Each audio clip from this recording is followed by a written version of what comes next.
What's going on, teamers? Welcome to DigiPod, the digital podcast. I'm your boy Varney, today in the studio with my boys Mike and Dan. What's up, y'all? No. Hey, Mike. Listen, listen. No. Listen. On my name. That is horrible. No disrespect to Mike, but that is not my freaking name, bro. That's terrible. We're white and we have beards. Is that the identifier? That's horrible. That's racist. I'm not even white, bro. I'm not even white. Terrible, man. Can I be real for a minute? Yeah, go ahead. I've been doing that intro for so long. It just came out my mouth. I totally get it, but still, man. It was like, when Adrian's video when he was like, welcome, Square Nation. Oh, wait. What's going on, Square Nation? Now we're even. We're not doing that anymore. I was just adding a little comedy in there, man. A little comedy doesn't hurt. I mean, I like it. That's why I left it. But on the real tip, I apologize. I've been doing that for so long. It even says my name on the bottom left of my I page. wasn't looking at your name. I was looking at the camera, Camera, you. I'm sorry. I'm in the studio with my co-host, Adrian and Dan. Okay. What's going on, boys? What's going on? That was funny. That's funny. We're starting off on the right foot. Yeah. That was pretty good. So what are we talking about today? Well, we've got quite the little bit of stuff to be talking about. Obviously, the Double Typhoon Cup has happened for locals because the starter decks were I guess it was like pre-release period for starter decks. They officially released this coming week, but the Double Typhoon Cup happened this last weekend for us, and it's been happening for other people throughout the week. Now we've got poll results Q&As from the last Spotify episode, but I've also been putting those questions up on YouTube and in our Discord. So if you guys are listening on other platforms, don't worry, you can see the poll results and questions if you pop into Discord or you watch on YouTube. And then of course we've got week 11 of the Tamers Battle League, in which we saw a deck take it. Not going to tell y'all what the deck is yet because you got to listen to find out. And then of course, Worlds just happened, and holy hell, holy shit, Worlds just happened. Mayhem happened afterwards. That's what happened. Mayhem ensued, but we'll talk about all of that. We'll get there. The first thing we're going to talk about is first thing we talk about every time. It's locals. So Double Typhoon Cup Sunday, the Gamer's Edge. Shout out to the boy Anthony. Anthony came down from New York to play in our Double Typhoon Cup. So shout out to you, bro. Thanks for coming down. If y'all ever want to come to the Gamer's Edge, that's where you can find all of Mike, Dan, Adrian, Mike, and myself. Mike, Dan, Adrian, Mike, and myself. You said Mike twice. I said Mike twice. Damn, Mike's gonna watch this and be like, damn, I'm really on your mind, bro, aren't I? We need to put cue cards up for you, bro. You need to have cue cards. Say this now. Applause now. That's where you can find all the boys of DGU. I'm about to say, well, you can see Mike all in the same room at the same time. In the same room at the same time. We'll find Mike maybe once every 6 months, and we'll see Adrian once every 3 months. You know what I'm saying? A little more consistent than that. Once a month. Cap. So it was a cool time. Nice tournament for sure. I came in second. Because I went 3-0-1. I tied against a newer player. It is what it is. Nothing much to say about that outside of, was it a winnable match? 110%. Could I have won given more time? Yes. But we were already like 60 minutes over. Yeah, something crazy long. We were like over, so it's like time. What round was that was round 3 or 3, was it? I think that was round 3, yeah. Yikes. No, that was round 2. It was round 2. Oh, okay. Yeah. So unfortunate, but like I said, it is what it is. I played some homebrew shenanigans. It's not like obnoxiously homebrew. It really was just the new Terriermon Lopmon bottom end because it's just so good. Yeah. combined with Leopardmon from BT13, along with Leopard X, and a bunch of aces, because being able to play your aces for 3 or free is insane. Deck worked very well, and I actually enjoyed it a lot more than I thought I was going to. So I decided to buy 2 more decks and keep the deck together because we like our shenanigans. Unfortunately, having bought 4 decks and having went through 3 total displays as a shop, nobody pulled the Gold Rapid one. That makes me very sad because I kind of wanted to buy it off of somebody last night. I'll buy 2 more decks, and then when I pull them, I'll sell them too. Word. I appreciate that. I hope that you pull it. I will. I got you. I'll do it. I would like to have at least one. I'm not buying a play set, not until those come down in price, because they going for $300 right now. Oof. We ain't spending $1,200 on 4 cards for a deck that I ain't playing like that. Yeah. But it is what it is. I'll be making a deck profile on that coming soon this week. It'll be coming out, so definitely look forward to that. I like I said, I really ended up enjoying that deck. The new Terriermon Lopmon engine is just insane. Those 2 cards, they're SR cards, but they're just, one gives Alliance, the other one plays down a Lopmon or a Green Tamer, reducing cost by 2. Yeah, the Terriermon is really good. They both have the same inherited, which is all turns when it's suspended, gain 1,000. But then you've got the new Rapidmon that's really good. You got Mega Gargo Ace, which is just an insane card. I mean, I could gush about Mega Gargo Ace for days. It's just such a, it's arguably one of the best aces that we've gotten to play so far in the game.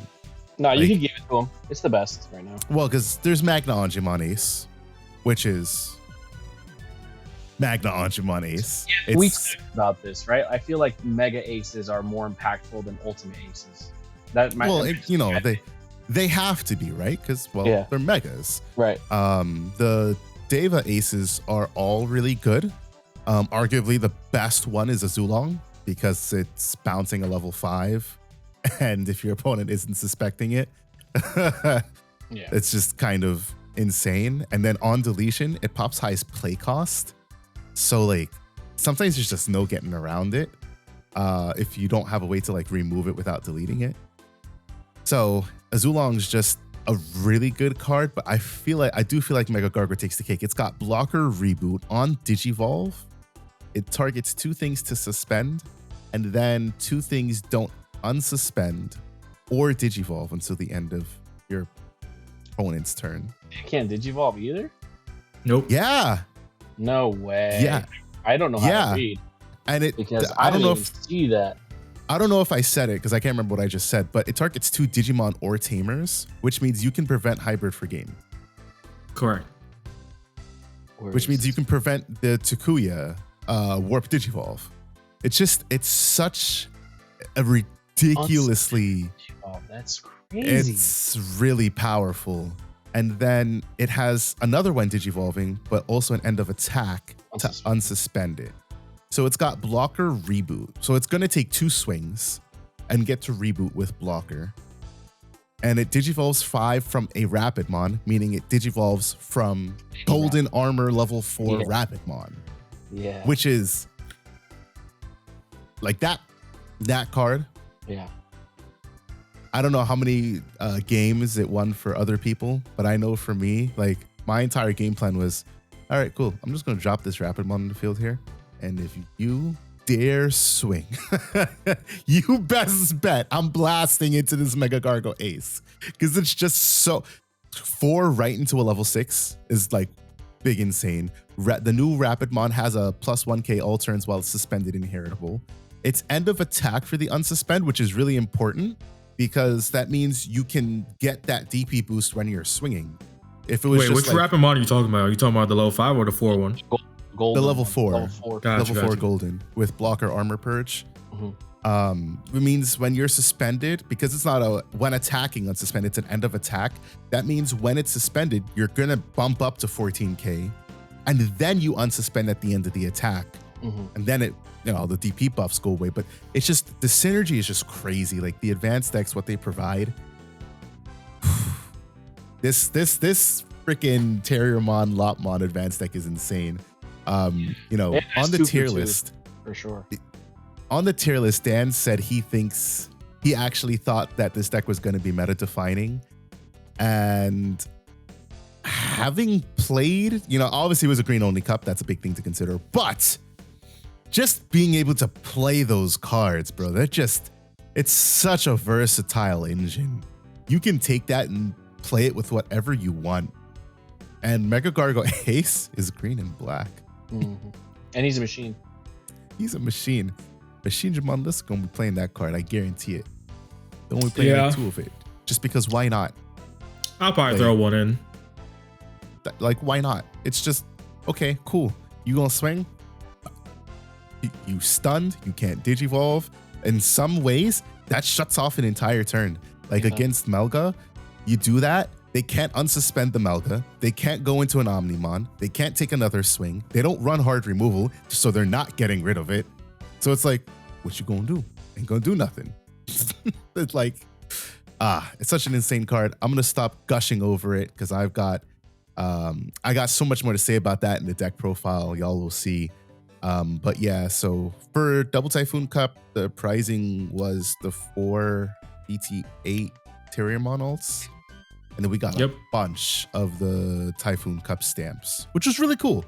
They printed almost every card in the deck that wasn't a super rare. I'm pretty sure it's everything. No, because they even Rapid like the Minds all arts. Yeah, even the all arts even got printed for that, I believe. Like the Terriermon Lopmon ults. Mm-hmm.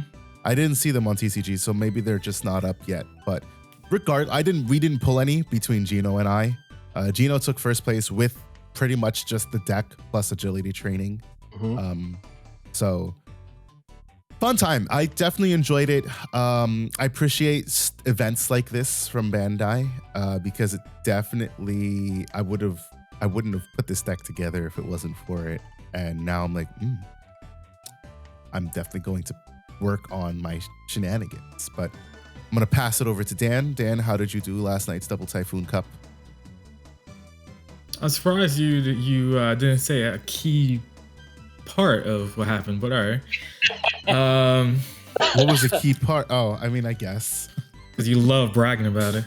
I mean, I don't brag about it all the time, but if you want me to brag about it, well, I kicked Dan's ass last night, but you know, that's neither here nor there. Congrats. Go ahead, Dan. How did you do last night? Not great at all. Not by my standards, at least. 2-2. I feel like it's the worst tournament I played in a long time. I feel like even worse than Nats, because Nats I didn't feel like I misplayed. I just had bricks in the games that I played well. Like I did what I should have done correctly. This is probably the first time in a while I feel like I was just misplaying really badly, poorly. Every single round I had poor plays I was realizing I was doing. I don't know, my judgment call on like a lot of my plays were not as good as per usual, I feel like. And that's what definitely cost me round 1. And somehow I won round 2. I don't know how. Round 3 I also won, don't know how. And then I lost to Varney. Definitely had some questionable plays on my end that cost me games. All of them. But I was playing bugs, Hercules Cobbletariumon with the new Mega Cobbletariumon support. All really good. I liked it a lot more than I thought I was going to. And then I threw in, because I had Mercy mode, and I forgot it had to be all green, so I had to like quickly change cards out. And so I ended up playing 2 Mega Gargo Aces, and that ended up being a really good combo in the deck that I was not expecting. So check this out, right? You go like, for example, if you have Mega Cobbletariumon on board already. So let's say Evo, you pass turn. Cool thing about the deck is like you can Evo up your bug stack and then swing over things, because the Modimon end of turn effect is swing over, attack opponent's Digimon. So Mega Cobbletariumon on Digivolve lets you gain plus 3k. If you have a Tentomon already That's another 3K. So that means that's a 13K body swinging over something. Cool. Now while it's suspended, it's unaffected by Digimon effects. And that's something that people not necessarily don't realize, but like it definitely comes up because you inherently just have to do when Digivolve effects. It's like, hey, suspend Digimon. Hey, stun Digimon. Hey, do such and such. De-Digivolve. Neg or something.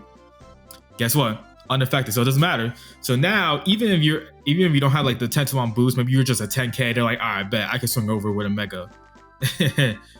Mega Gargo Ace comes down.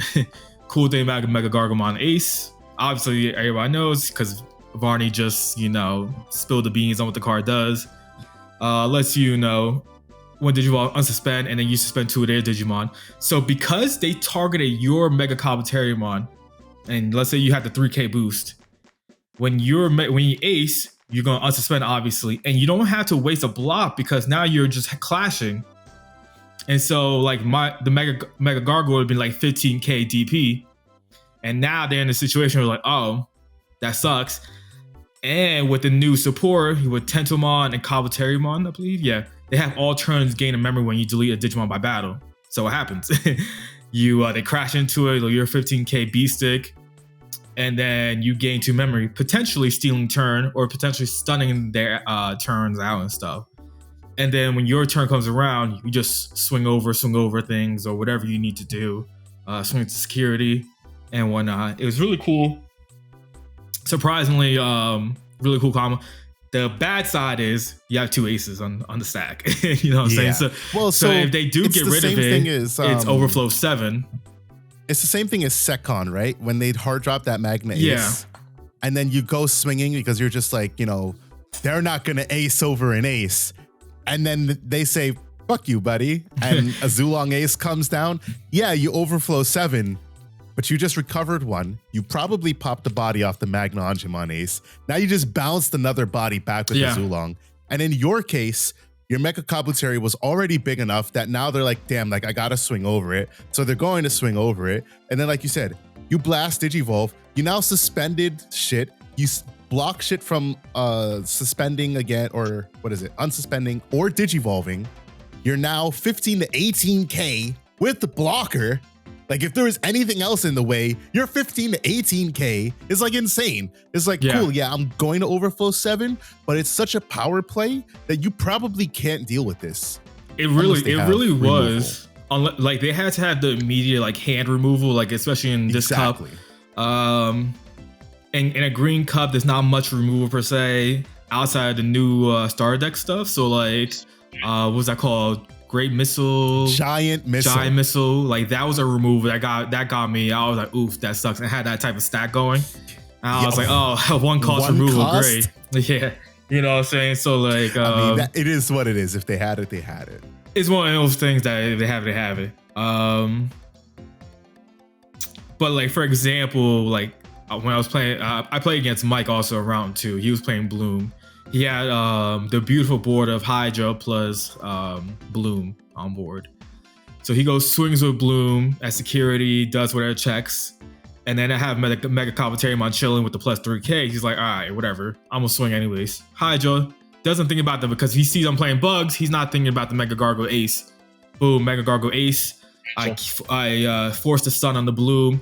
I block his Hydra. Now I don't have to deal with that threat because that's the most important threat to me at that moment. And then next turn I was able to just swing over his what's it called? His Bloom, and then I just keep all board control possible.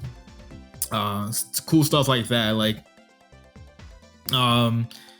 to me, the best play always outside like that play was going to Herc, and unfortunately, I just never. You would think my 4 of Mega never saw Herc. You would think my 4 of Mega was the one that I was gonna see consistently. I saw Mega Gargo, which I have 2 of it consistently, in the Shivamon consistently. I'm just like, great, Shiva's great, but like sometimes she's not what I need. Especially because the cool thing about the deck is that you could do all your shenanigans and not care if you're passing turn because you have the end turn effect. So like Hercules Kabuterimon's effect is when Digivolving, suspend a Digimon, and then you give it a Digimon piercing. So boom, you just you go up the stack, you get to there. Even if you give your opponent 4, if they have only 1 body on board, you force to suspend. you swing over, you have piercing, you gain memory because of the Kabuterimon, Tentomon. So like it doesn't feel bad when you have to, pass turn. And then again, Hercules Kabuterimon also has the same effect. While suspended, it's unaffected by Digimon effects. So you got this giant wall that's like, haha. So sometimes it's funny. I'll have Mega Kabuterimon or Herc unsuspended. So that means he's affected by Digimon effects. And then they go Mega Gargo. Thank you. Now I'm unaffected by your effects. Right. Another cool little combo again is Quartz. If you have a Quartz, or if your opponent has a Quartz, they force you suspending. Guess what? On my turn, I'm allowed to unsuspend now, and that kind of threw people a little loop for that because that effect. So you can do things like that. You get out of the what's it called, the Quartz lock. The Quartz lock. Cool things like that. I wish I could have did better for the deck. I don't know if it was just me being. I felt rusty for some reason. Like I guess because I'm not getting as much games as I used to. I was questioning my own judgment calls on like what to do a lot. It was just very bad. Like I feel like I gotta hit the restart button. You gotta hit the gym, bro. You gotta hit the Digi Gym. I gotta go like get mental training again going or something. You know, you gotta get that Pulsemon to train you, bro. Yeah, like I really feel like this was probably the worst. Like even though it was like 2-2, it was like, oh, it's not that bad. But like in my mindset, it felt really bad because probably every game I had to play where I was like, why the fuck did I even do that? Why did I just swing for game? Why did I do this? Why did I do that? You know what I'm saying? Stuff like that. So I feel like I gotta get more like training again, like get back to like thinking about how to win games and stuff and not like play scared. Because I was playing scared sometimes. I don't know why. I was like I said, doubting the plays. Not much. Really. I mean, Insects is the first that you've touched in a while for green. And green, because the green I play is the shenanigans green. So like I was playing Tyrannomon, the Digimon deck was probably the latest, and then Leopardmon. So like I know how to play green. I feel like that's not the issue. The issue was I was just my playmaking, like my choices of what I was doing was poor. That's what I felt was like lacking in this tournament. Again, maybe the lack of knowledge of the starter deck stuff. I don't know, because like when I went to swing security against Varney game 2, which ended the game for me basically. Not swing security. I went to swing over his Digimon, had piercing, and then the the double typhoon security effect. I didn't see that at all day, and that's what fucked me up because I didn't know it was like, oh, suspend 2 Digimon. I was like, great, I just lose now because I can't do Flower anything. cannon on crack insecurity, then place it is insane. Yeah. Yep. Stuff like that. So I don't know. Again, I'm not sure what it was, but I just felt like it was like just really bad. Well, you just gotta dust off the rust and get back to it. There's supposed to be the next month and a half is supposed to be spring break, i.e. green decks only for at LGS's. Boo. Not March 17th. It's every LGS as a TO, you have the choice of what you want to do. I already said, listen, I'm good for 1, maybe 2 more green only cups before y'all lose me for the next month. So if y'all ain't trying to lose people for locals, I didn't tell this to our shop either because I messaged our shop manager and I was like, yo, like, this is what's up. And he was like, that sounds dumb. Who the fuck is gonna want to come? And I was like, that's what I was saying. So he's like, yeah, it's whatever you guys want to play. And this is a topic actually real quick I'll touch on because somebody from our Discord messaged me and honestly, this whole Double Typhoon Cup has been kind of weird because Mythios just said that his LGS didn't get the decks in and they actually banned the usage of the decks and then DQ'd somebody for using cards from the deck in tournament, didn't let him know beforehand. Other locals have said, well, we're only going to be allowing the starter decks, no constructed decks. And then there's the ones like ours. They're just like, yeah, bring your constructed deck and use the deck if you want to.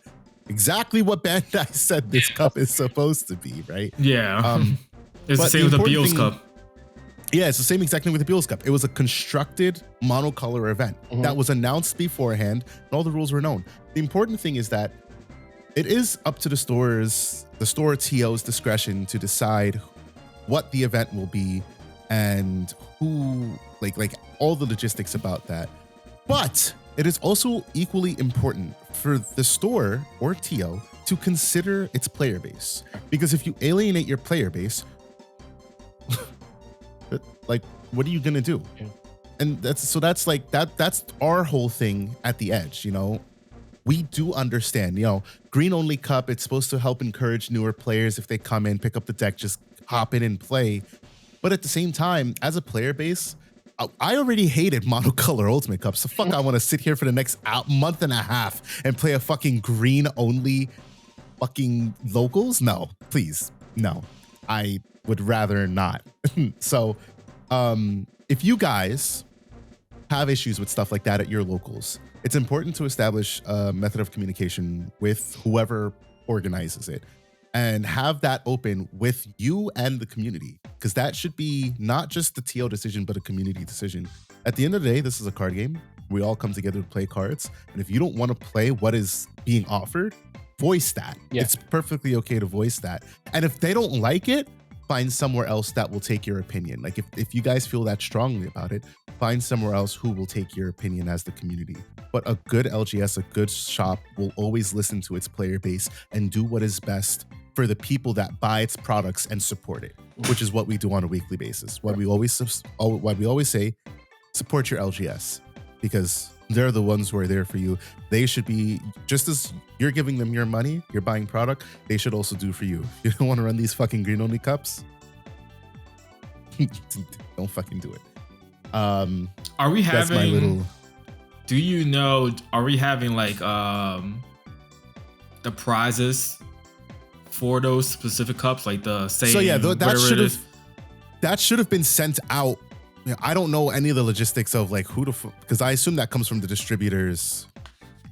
I can only assume that our lovely distributor would have sent us the pricing.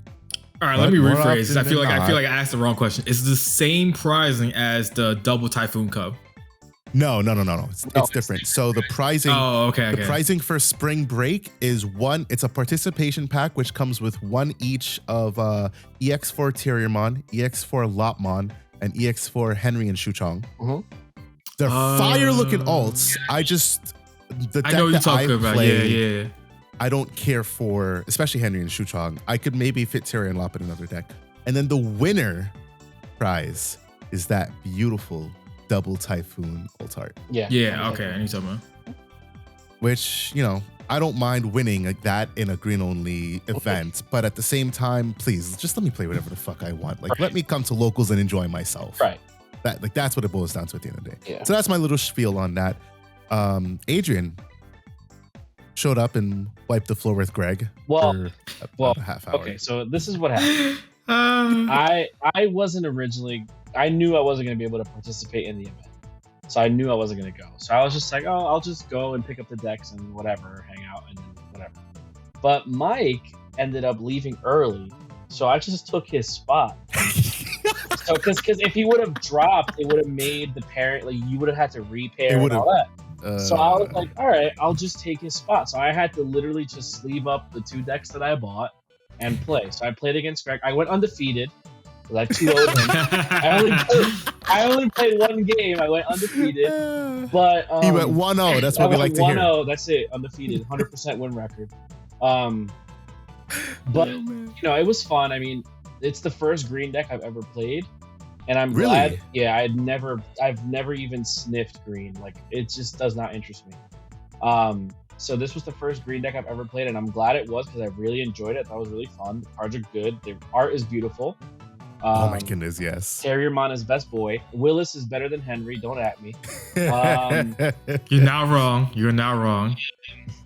Yeah, I mean, I had fun. It was fun. Mega Gargomon it's such a good card. Can't believe you didn't know what that shit did until I just mentioned it to you. That's funny. I know, right? I don't read. That's why I rely on you guys to just tell me. Damn Yu-Gi-Oh players. Yeah, that's whatever. The one thing I will say is we had a podcast a couple of maybe months ago now or weeks ago. I don't even know the timeline. Where we talked about options and like them being a little bit lackluster.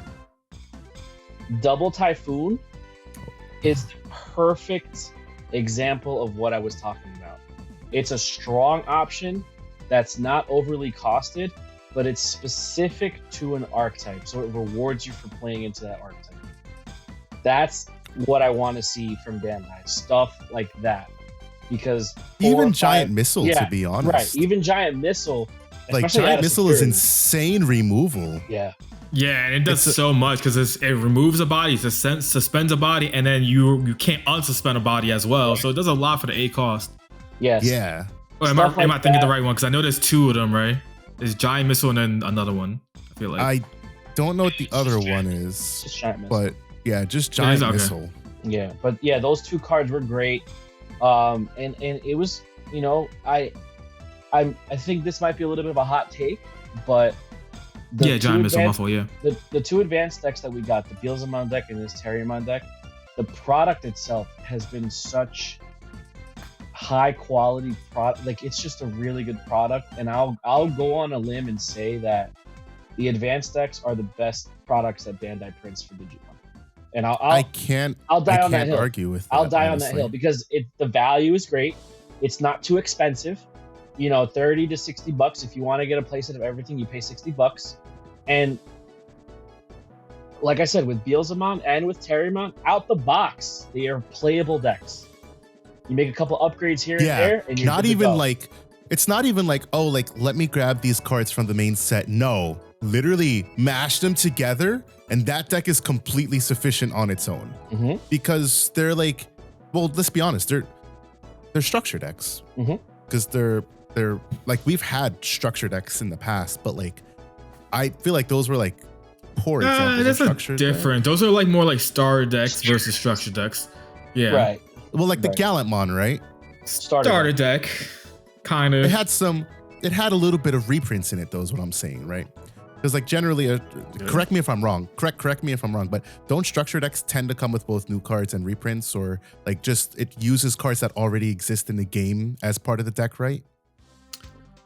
It depends on what it is. Like if we talking like Yu-Gi-Oh context, so like Yu-Gi-Oh context, Yu-Gi-Oh context, they have like your starter deck usually is like to introduce something new, kind of, right? With like really a lot of old staples that like people don't play as much anymore, like Darkhold, Monster Reborn, blah blah blah blah blah, right? Their structure decks usually are archetype driven that has old staples for those decks that are good. And then they also add like new shenanigans to it, right? So prime example, I don't know how recent you know. So like prime example would have been like the dinosaur structure deck from like I think it was like 20. No, with Overwrapped. I know there was 2018 with Lynx. Ultimate Conductor. Was that like Lynx? No, before that. Ultimate Conductor, Tyranno, and Overraptor. Those were like the main cards in that. The Overraptor, yeah. That was like. That's what like that is for like Double Typhoon, kind of, in a sense, where it was like you got these new cards that are like busted. Mega Gargo's busted. All right, let's play that. Mega Gargo's busted, so you have this new top end that was like, all right, this is how the deck's gonna function. You need 3 of this. You need to run this. You need to get the searcher. You need everything from it, and then you also use some of the old stuff to facilitate getting to the new stuff. Yeah, same concept. Right, so now you have the new stuff where it's like you got so much good new shit, like the searchers. You got your new top end with the Mega Gargo, and you could still use a lot of the good old shit as well. Yeah, and that's the same concept of like the structure decks versus starters versus in Yu-Gi-Oh and our advanced versus however they call them, like starter decks, I guess they call them. I don't know what they call it. Yeah, that's right. That's what I'm getting at. Like we don't call them structure decks, but realistically, the advanced decks are structure decks, basically. The advanced decks are true structure decks. Like these are literally just take them, mash them together, play. Yeah. Both Beelzemon was like that. Even though you could use older stuff, that would obviously make it eons better. You could also just take everything that they gave you and have a completely fine and playable deck. This deck 100%. Is like, it's somehow like, even in my opinion, even better than You think so? Beelzemon out of the You think box. it's better? I was about to question. I was like, yo, you think what do you think is better out of the box? Yeah, it's insane out of the box. Yeah, out of the box, yeah, because Beelzemon so? you had to add like if you it depends. You if wanted were, the EX2 stuff. right. No, you had but to add EX2 stuff. Itmon came in it as well. I'm talking about everything in that box. You could Right, technically EX2 Itmon came in it, but you definitely wanted that Beelzemon as well. Oh, that's hard. If they put the Beelzemon in there, Yeah. then it would have been, in my opinion, that would have been the best one out of box. I don't know. With That's just hard. EX2 Itmon, I'm like, it's tough because it's still fine, especially because you have the blast mode. You got the BL star and everything. Like, it's definitely playable, but like this deck, I don't know. This deck to me just feels insane out of the box. Boys, there's only one way to find out. Structured deck battles, baby. I was just about to say right. that. Does it seem like structure deck versus structure deck? A direct one-for-one comparison, Varney. I don't know if you were around. I hate bringing up Dragon Ball again, but Dragon Ball did have advanced decks too, and I'm specifically referring to the Cell one, where it was like right out of the box, you put 2 Cell decks together and you had a tier 1 deck, and that's how it was. So it's the same exact structure. You know, they were $30 decks. Every card was foil. It had new cards to help accelerate archetype. Yeah, that Cell deck was insane value. It's the same idea. It's the same idea as that, but Digimon does it a little better because they give you the secret pack and they give you the little bundle of reprints. So that was my next point. I mean, this is why I agree that I think this was definitely one of the best products they put out. I know some people complain about the $30 price point, but really and honestly, let's look at what you're getting for this. A normal deck costs $12 to $14, $12 to $15. For $15 extra, you get cards that have better thought put into them, in my opinion, because it really does feel like there's more thought put into what the deck is doing. So cards with better thought put into them. In this deck, we got the secret pack that has special alt arts of the cards in the deck. You get reprint cards. The last time we had gotten reprints of a lot of good shit. That's where the X-Antibody art came from, which arguably we should have gotten, a long time before that. But that's what they had given it to us in. And that card is still like $8 to $10. Like, insane. Very Plus good card. other arts came in that. This one, you got a reprint of BT8 Rapidmon, which is, first of all, really good for the deck, but also it's just another alternate art out there for people who like, high raritying decks. You got a Fireball alt, a Kaiser Nail, a Blinding Ray, a Pride Memory Boost, and Mist Memory Boost, all of which are mind-blowingly, insanely beautiful looking. Kokomon and Lopmon's art. Oh, they're so nice. And then on top of that, in this specific deck, they said, let's release support for Magnamon. And they gave you 2 new copies of a card that has nothing to do with the deck, but still rewards you for buying the deck. And you got an entirely new Magnamon that you can play. Because why not? Like,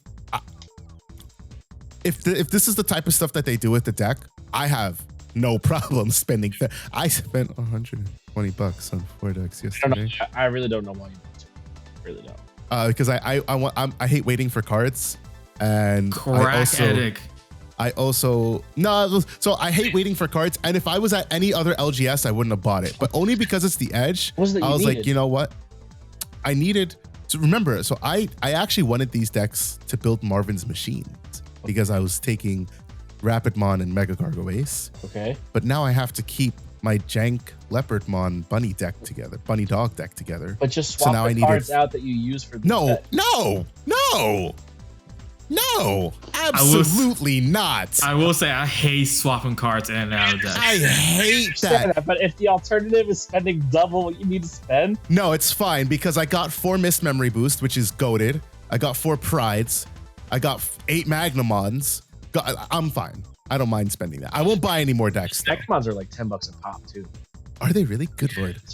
I also wanted to try to pull the gold Rapidmon, but it is what it is. They come with 2 of them too, which I was not expecting it. I thought it was just gonna be a one of. It's gonna be one. That was pretty cool. 4, yeah. That was the best card in Magnamon though, by the way. Just saying. Stop. I'm saying.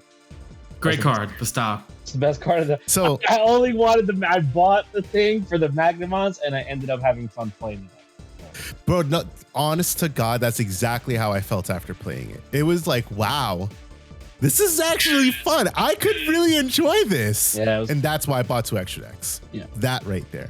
But that's that. I agree with you. Anyways, let's move on because we've got a lot more to talk about. So let's get right into it. We've got poll results and Q&As from last week. So for our poll result, I asked y'all, I said, how in the world are we going to fix Dan's shuffling and DCG woes? And y'all spoke. We had 24 votes. Oh.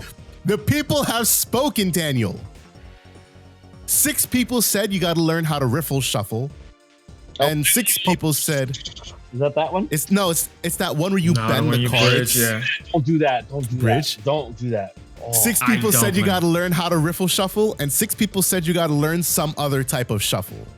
We also had a few responses in Discord, but if you want to see those responses, you can join the Discord for that, because I don't feel like finding them right now.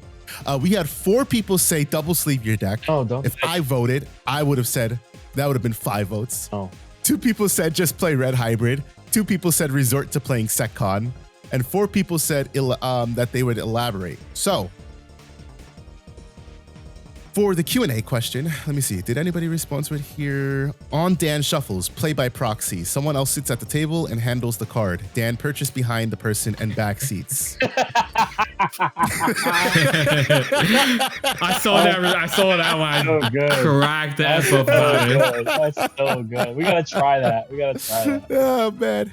So it already kind of happened at the 3v3. So we just need to like put it into practice and be like, all right, Dan, you watch. I'm just going to show you the cards and you tell me what to do.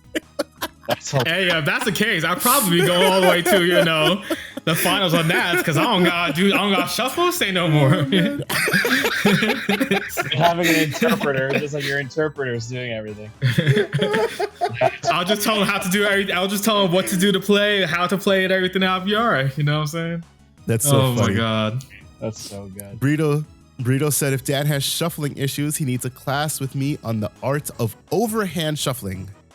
That's I think what that's I really the one. I think that's mash shuffling, right? Okay. Yeah. I'm gonna take Burrito up on that. I'm gonna contact him eventually, see what he says.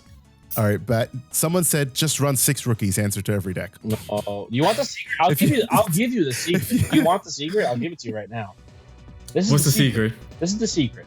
When you build your deck, right? You literally stack the deck with every 5 cards as your perfect 5 cards. So let's say your perfect hand every time. So it's a 50 card deck. So you're gonna do your perfect hand 10 times. You stack the deck that way, and then you shuffle. That's how you do it. I'm telling you, bro. Do that. Take your deck, 5 cards, 5 perfect cards, Judge? 5 perfect cards, 5 perfect cards. Judge? Do that 10 times and then shuffle. Judge? You talking about like while you're power shuffling, right? Pile shuffling is overrated, bro. I hate pile shuffling. Pile shuffling is So do I. People do that because they want to look cool. Like, oh, I'm a freaking card pro. I'm pile shuffling. Bro, stack your deck and then I hate pile just shuffling. river shuffle. Stack your deck, river shuffle, and then that's all you gotta do.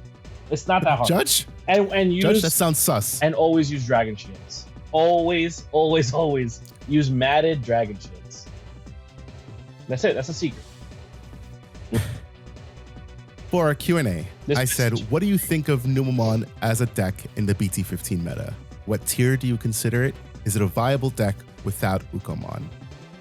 Burrito said, Numemon's ability to control and keep board presence is what allows it to compete, in my opinion. I agree with what he says. I 100% I'm going agree with to that.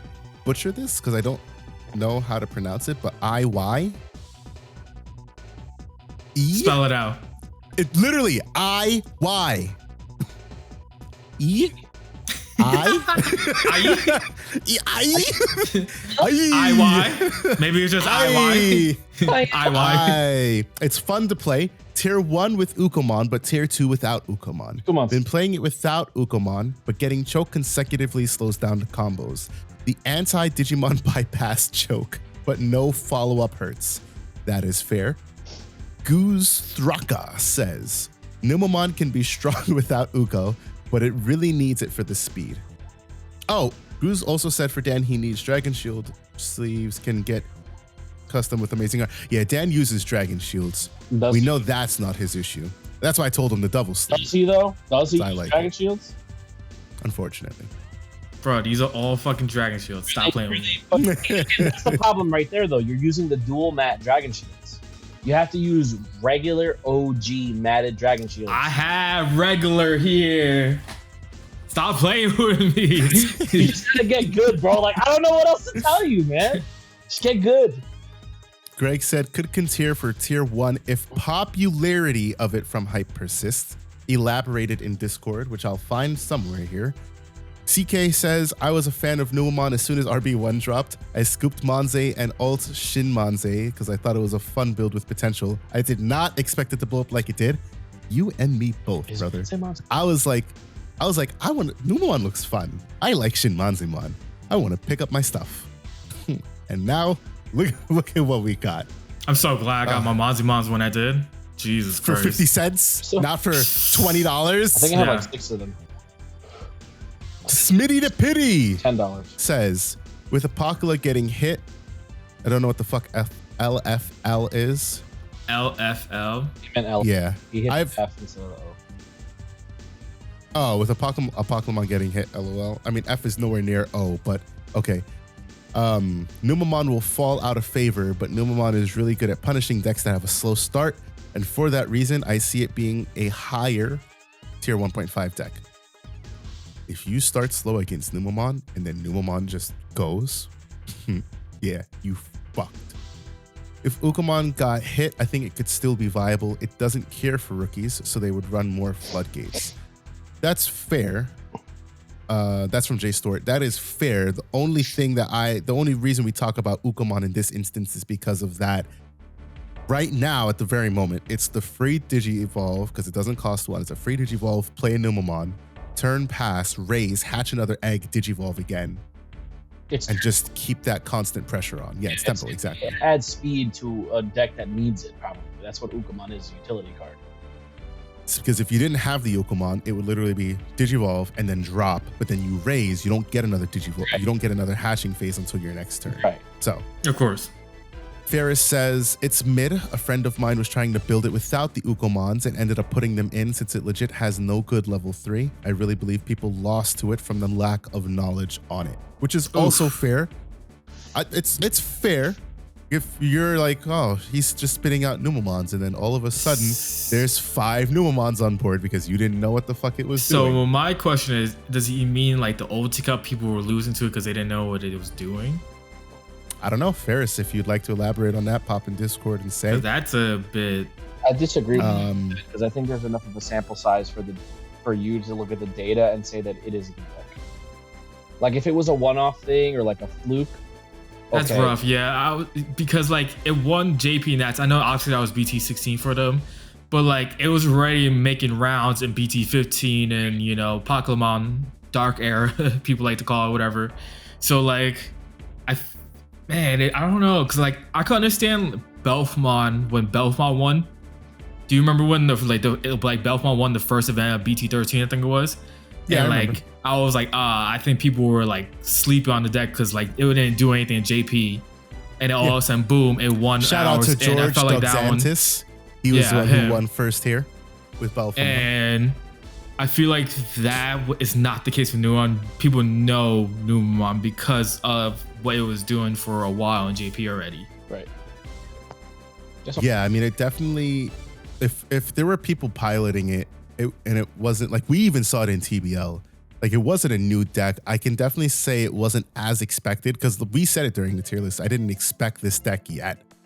Most of us, I should say, most people assumed that Numamon was going to be a BT16 deck because of the cards that it becomes able to play in BT16. So people picking up Numamon and saying, let's just take this and run with it this early on in BT15, I think not a lot of people expected that.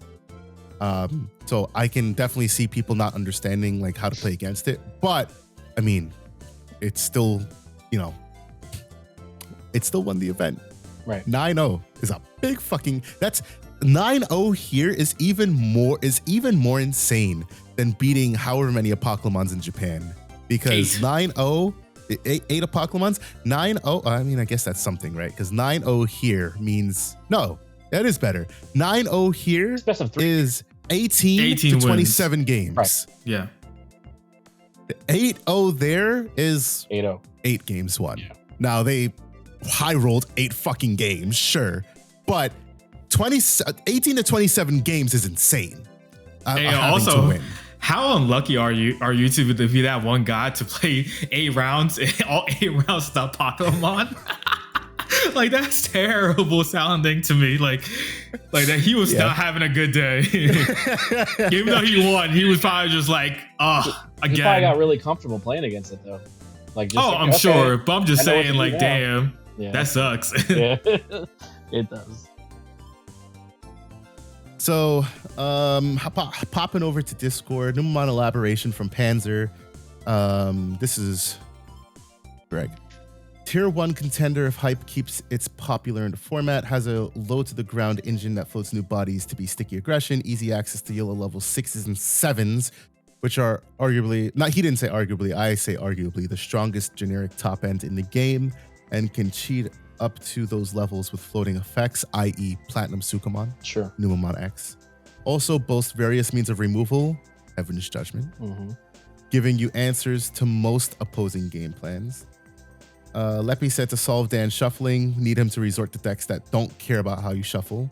So I guess going Secon is his only out.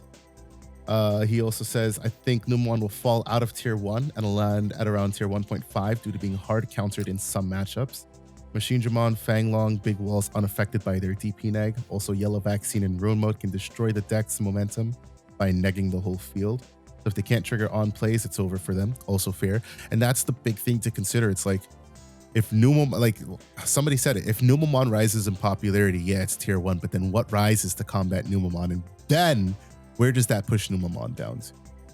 Because it definitely, unlike, a Pokemon where it's like, well, a Pokemon is tier 1. What can rise to beat a Pokemon? Only decks that are faster. Anubismon, if you can high roll it, and also, what's it called? Sorry, Melga, if you can high roll it. Like, Numemon, like, it can definitely rise and become tier 1 for a minute, but then other decks, like, and that's healthy, having this rotating meta of what is the best deck in the format. Well, there isn't a best deck. There's just multiple good decks because they're all constantly beating each other. It's a cycle that's really good.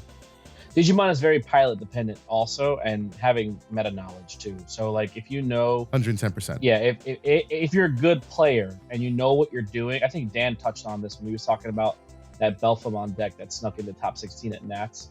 That guy. Oh, like, no, I wasn't talking about that. I was talking about the first regional win from Belphemon. Well, whatever the case is, when you take a deck like that that's considered probably rogue on paper, you've piloted it, you've played it, you're comfortable with it, you know your matchups. That's half the battle right there. I mean, yeah, there's a lot of RNG involved, but if you know what you're playing against and if you know what your opponent wants to do before they actually do it, you have an advantage. So Digimon's like that. It's very pilot dependent and there's a lot of meta knowledge that goes into it.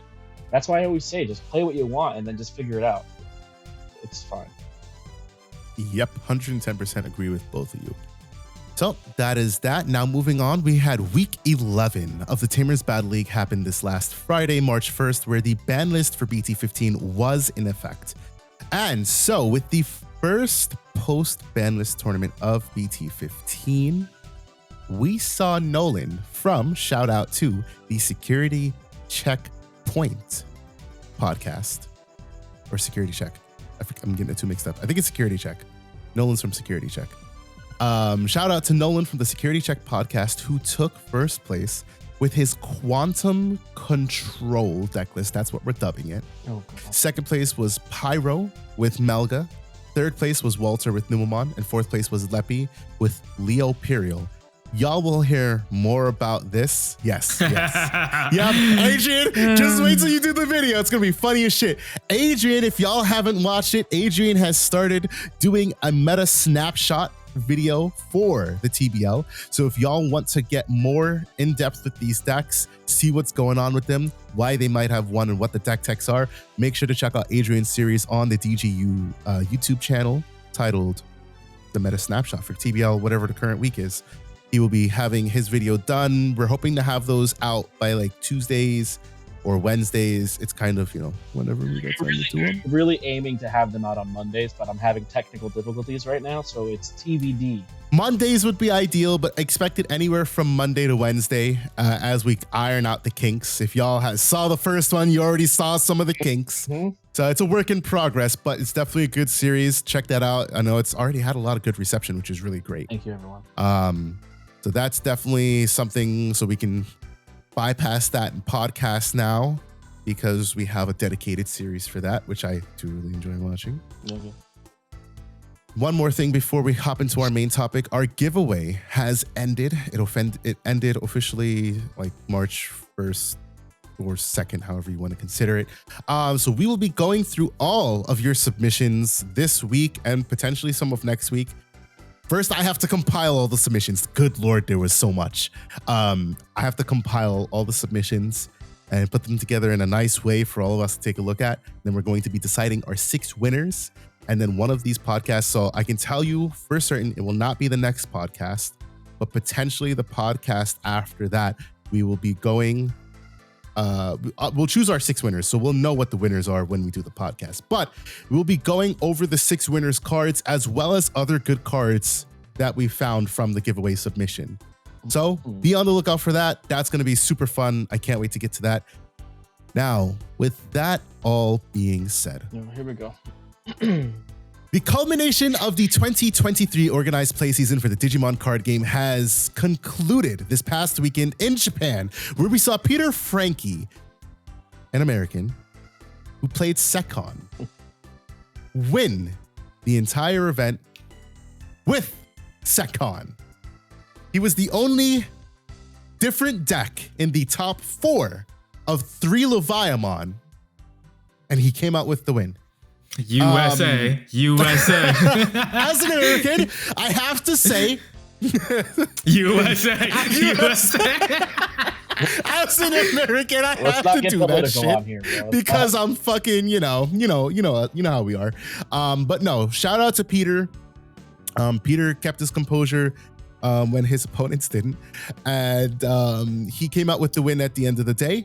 So shout out to him, especially for piloting Sekon into this. It wasn't a big event, but for saying, I'm gonna play what I know, what I like. I mean, he played, it was 16. I don't remember how many people, 14, 16 people. Because it was 16 people, but it was Swiss, right? And so I don't know if there was like 4 or 5 rounds. Yeah, 4 or 5 rounds, whatever. About the point I was to say, he like, I know it's a small event, but he's playing against the best of the best. These are people who won nationals and qualified for this. So it's not like just any other, little locals.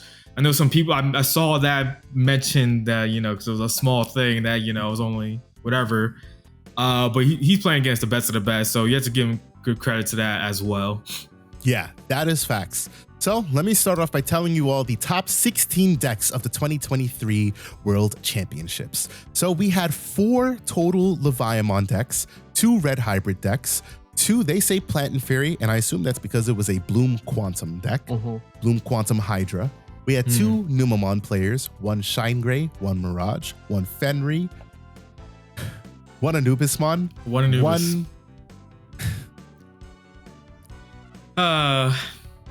1 Fanglong, and 1 Magna Angemon. Or sorry, 1 Security Control. 1 Sekon. 1 Magna Angemon. 1 Security Control deck. Like I said, that was our top 4, but our top 8 was obviously Sekon 3 Levia X. But our top 8 also consisted of Fenry, Red Hybrid, Numamon, and Shine Gray. So we're going to start all the way down here in 8th place, starting with Wicho's 8th place list, playing Shine Greymon into this meta. Shine Gray is the deck, right? There was a reason I said why I think Shine is still a meta-defining deck. And it's really because Shine doesn't give 2 flying hoop-de-doos about what the hell your opponent's doing. This deck, if it's going to steamroll you, you're going to get steamrolled. But he had some kind of like, I wouldn't say weird, but like, it's not how I would play the deck. He had a red base. That's why you guys don't like the red base, which I don't know why. Yeah, but he went red base and he played 3 of the Metal Greymon Ace. What? Yeah, I'm looking at Yeah, and 4 Rise Gray. Ew. And I'm like, I get it because you can drop it for 4 then go into your Shine. But like, Ew. I don't know. So I just Greymon is what on Digivolve Papa 6K? on Yes. play when Digivolve Papa 6 careless, yeah. Irrelevant. Well, It's not irrelevant. It's I know. good. It's good, So- but I feel like But maybe it's because if you get it early and you're passing turn on the Geo Gray, that's limited to 1. Because most of the time, that's probably what you're going to do. Promote Digivolve with the Geo Gray, check security, play a tamer. Maybe if you pass turn on that, it gets you into your Shine stack a little earlier because you're Blast Evoing on your opponent's turn. That's the only. yeah, I think the other Yeah. big thing is that he plays 3 of the security Geo Gray here. So it's definitely strong for that to pop out security, have the ace in hand, and blast Digivolve. Yeah, but. But like, sure. I don't like not running consistency pieces, i.e. pieces that help me win the game. And Metal Gray doesn't seem like it's doing that for me personally. But it's a Greymon. placed so it's 8th. searchable. he placed 8th with the list. So shout out to Wicho. Wicho. The one thing I will It's- say is outside of I saw somewhat of the lower end decks. Outside like the top 4, I don't remember like the rest of the decks. A lot of decks were running like weird techs, I feel like. I don't know if it's because they thought like certain decks was going to be like running around. So I guess maybe the Mel Gray or the Newmon or like Red That's what Hybrid I would matchup, expect, right? Was World's Best of Um, 3 or Best of 3? Worlds was Best best of of 3. Best of 3. Or was very 3 best strange. of 1s. 3. Yeah, because the way they 3 best of 1s, because we'll talk about it later, but Japan doesn't know how to handle time. question The mark. only thing I can think of Question. people playing weird cards is because they want to adapt, like you said, Dan. They want to be able to adapt to everything in the room, as opposed to just have one like strong blanket specific matchup across the board. Which is where side decks come into play. But that's another. I guess. Yeah, for sure. I guess, but like, if I'm running Shine, I am not changing, especially I the agree. Rise Greymons. I agree. The Rise Greymons, well, like that's hard. Well, so that's my hard thing for me about to be Fenry. like, yeah, I'll take out Rise Greymons for some Metal Gray Ace. That's hard for me as someone who plays Shine a lot, or did a lot, I should say, because I haven't played in a while. But like, that's rough to me. That's my thing about Fenry. Fenry is a deck for me that I honestly don't care about what my opponent does unless they drop the floodgate where I can't play things by effects or I get Crimson Blazed. And number 1, I'm not doing anything about a Crimson Blaze. That's just facts. I can deal with a floodgate. It's a pain in the ass, but I can deal with it at least. Outside of that, I don't care. My intention is to steamroll my opponent at every avenue Because possible. you guys are playing solitaire decks. That's why. Yeah, it is a solitaire deck. I can't deny that. Shit, all of but- Digimon is solitary. You want to put Well, yeah, type no, way. I mean, like Secton is not a solitaire deck. That's for sure. We'll get to that. Yeah. So Ming placed 7th with Numamon. So Ming probably got slapped the fuck up by Leviamon decks because there were 4. And this is just it's just Numamon, you know? You've got your Ukomons because Ukomon's strong. Chikuri for the reduced play cost. Agumon is weird. Can't reduce play cost. No, Agumon's not weird. Its thing is it gives you a memory at the start of the turn if your opponent has Digimon in play. So it's really strong for just being able to gain that memory. On the when you inheritable is raise, what when the attack is changed. Redirected. Yeah. Okay. Which doesn't matter as much. You don't care about that, but you do have the Numamon that gives a blocker inheritable in here, so it can come up. But I think it's more for the memory gain. Because it's just extra memory, especially if you like bring up Ukomon, or if you have Ukomon out, you bring this up. That's like 2 extra memory for nobody's business. I like the Louis. I like that he's playing Louis. Louis is such a slept on card. Yeah, he combos the Louis here. And then, of course, we've got the Platinum Sukumons, but also the Azulong because Azulong Ace is strong. Venusmon because, you know, like Panzer said, just strong yellow top end. Dexmon, Ruin mode, Merciful mode. Like, it's your Numamon deck, and it's strong, but it probably got bodied by Leviamon. And I don't know what the matchups were. I wish that these of at least some of the matches in Swiss were streamed, but they weren't.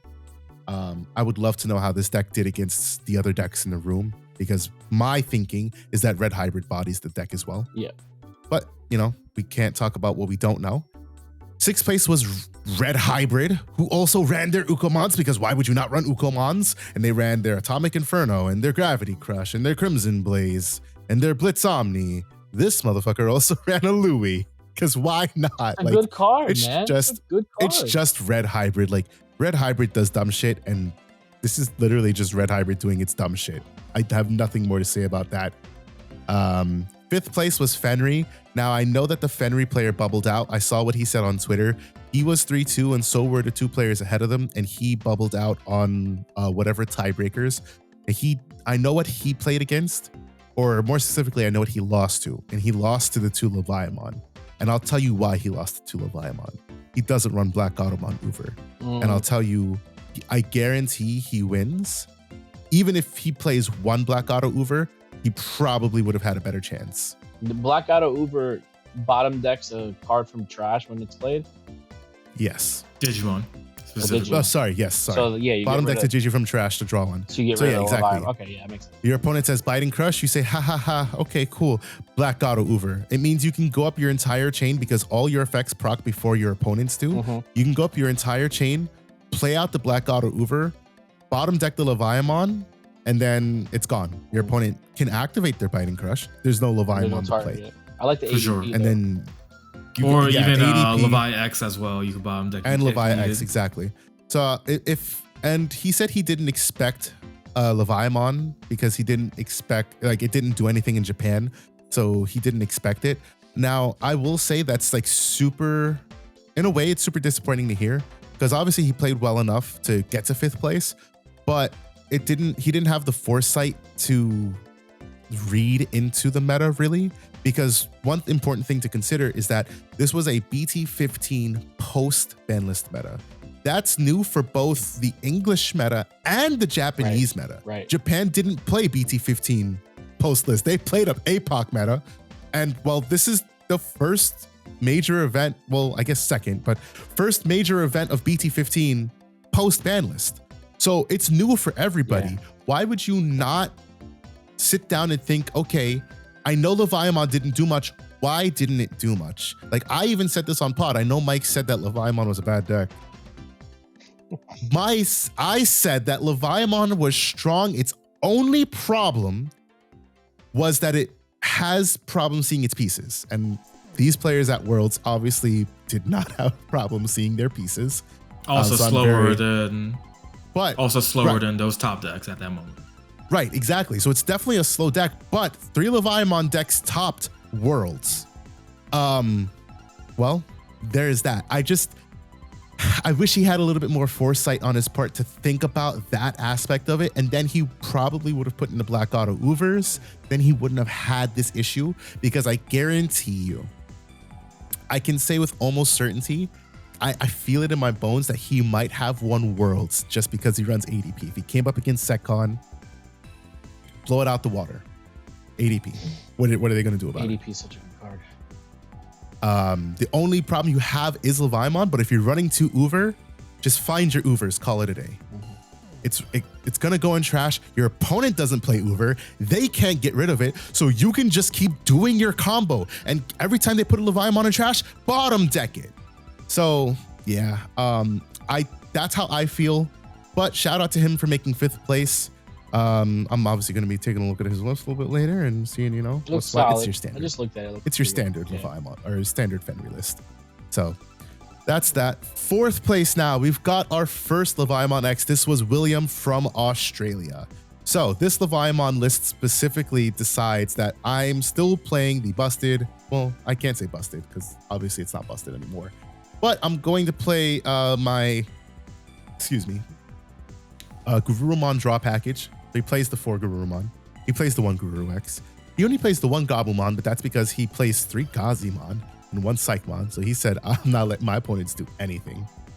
But he also plays a little bit of like the Anubis package, air quote. He plays Gabumon. He plays Dober X. He plays the Cerberus X. Now, none of these lists I noticed play, Anubismon at all. None of them do. Some lists don't play Biting Crush. Some lists don't play 7th Lightning. This guy splits them 3-3. He runs the Ruin mode. He's got consistency in here. He's got the X Antibody. The third place list from Take from Japan. He is running much more of the. He's got the one Raremon in here. He's got the same, Gabumon and Labramon, but he is also running the Gizamon in this one. This man said, I'm not running any Biting Crush. I'm just running 7th Lightning. And he runs 4 Protoform. Protoform is insane. It's good. It's recurable, which I think is super important. If your Levi stack gets dealt with, okay, cool. I get to use it again on my next turn, on my next like Digi-Evolution kind of thing, as long as you swing into my security, which is a problem that we saw happen a lot in his match against Peter, because the match that we saw televised, streamed, was Take versus Peter for semifinals, and then Peter versus Frozen for finals. Now moving on, we've got our second place. I was gonna list. say also, Good. the one thing that's cool. I think the reason why he ran like full 4 of it is to be able to recycle Guru X, and it's like saying, I got 5. It's like saying I have 5 Guru X's, and you need to draw that much as well. Source back. Yep, that's smart. Yep. I didn't consider that, and that is really good. I can't deny that. It's really smart. Now, Frozen's list looks much more how my list would look. So many he's running 4 one-ups. Biting Crush, 3 7th Lightning. He runs the 1 Gabu X, and I assume he runs that so he can search out the Levia X, the Gerudo X, the Protoform, because it pulls all of those cards. It even pulls Dober X, because it's X antibody in name, as well as Cerberus X. So thinking about it, like I'm talking myself into running it.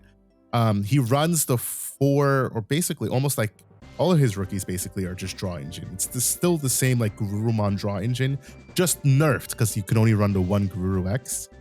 Then Guilmon is interesting. But he also runs Octomon and Raremon. Raremon is just super strong for being able to pitch discard, so it's just another draw piece.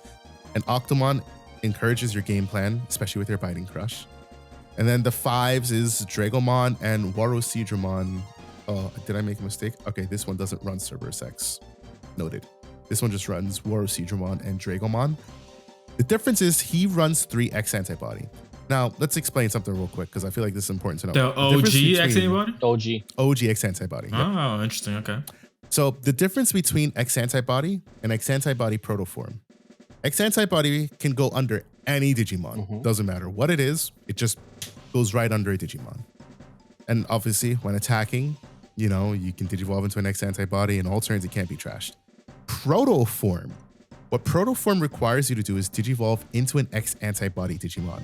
You reduce that cost by 1. If you do not Digivolve with that effect, you cannot place Protoform underneath that Digimon. That means sometimes, like for example, if you're Digivolving into like a Gesomon in my case, or Octomon and Raising, you don't have a level 5 that's an X antibody. If you don't have that Cerberus X, you can't play Protoform because your Protoform is going to whiff. So you need to raise from level 3 to Digivolve into your level 4 with the X antibody, with Protoform. That's where Dober X comes in. That's where Guru X comes in. So that's the important distinction between the two. Obviously, Protoform, neither one is stronger than each other. They're on the same kind of power level. Like, one is letting you Digivolve when you attack. The other one is letting you reduce the cost of Digi-Evolution, and it's returning a source from Digi-Evolution source to hand when it's removed, and recovering itself for future use. Like, it's kind of like once you have one, you have them all. It would be if in this deck specifically, you didn't need a Digimon with the X antibody underneath to be able to Digivolve into Levia X from trash. Because the problem becomes, if you have a Warosidramon, you have Protoform, you can't do it, yeah. Like, that stack is dead, so to say, because you literally cannot Digivolve into Levia X from trash. You have to do it from hand. And doing it from hand is gonna cost you 5 memory off of Protoform, which is insane.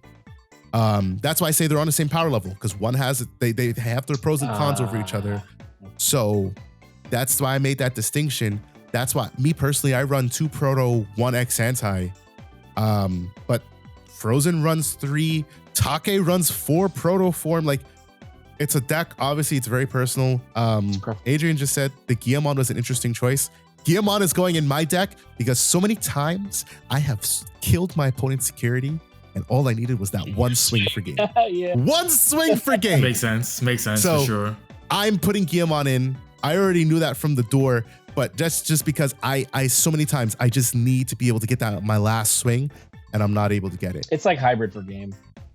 Basically, because you don't run tamers in this deck. You don't want to run tamers because you're not trying to have more than your opponent. You're maximizing your effects by having less than your opponent, being able to delete as much as possible. Now, That's our interesting. winning Though. list.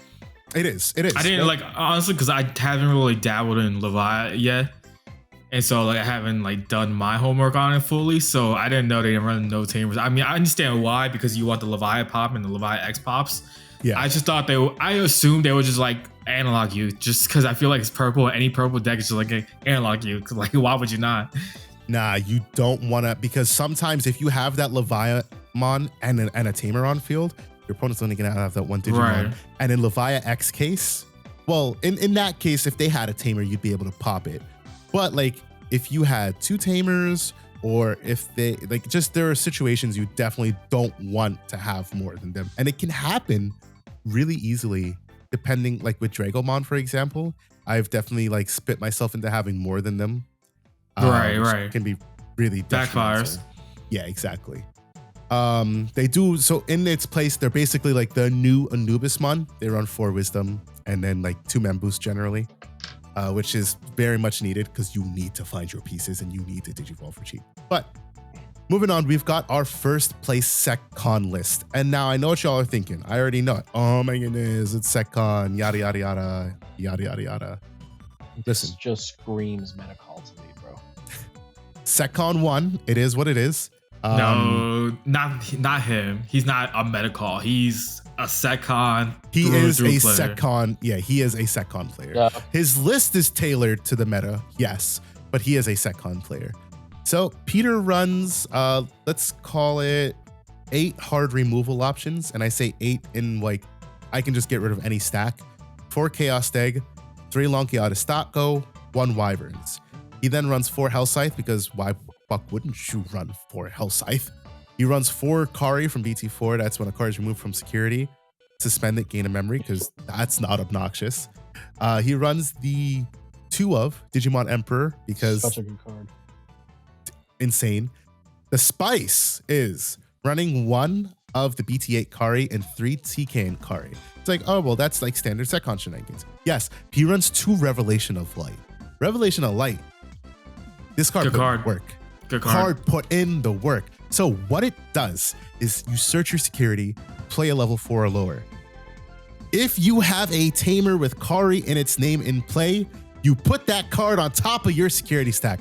What is its security effect? Oh, Digimon. All of your opponent's Digimon Awesome. and all their security Digimon get minus 5,000 DP So for the it's turn. ruin mode. Nice. It is a ruin mode in fucking security.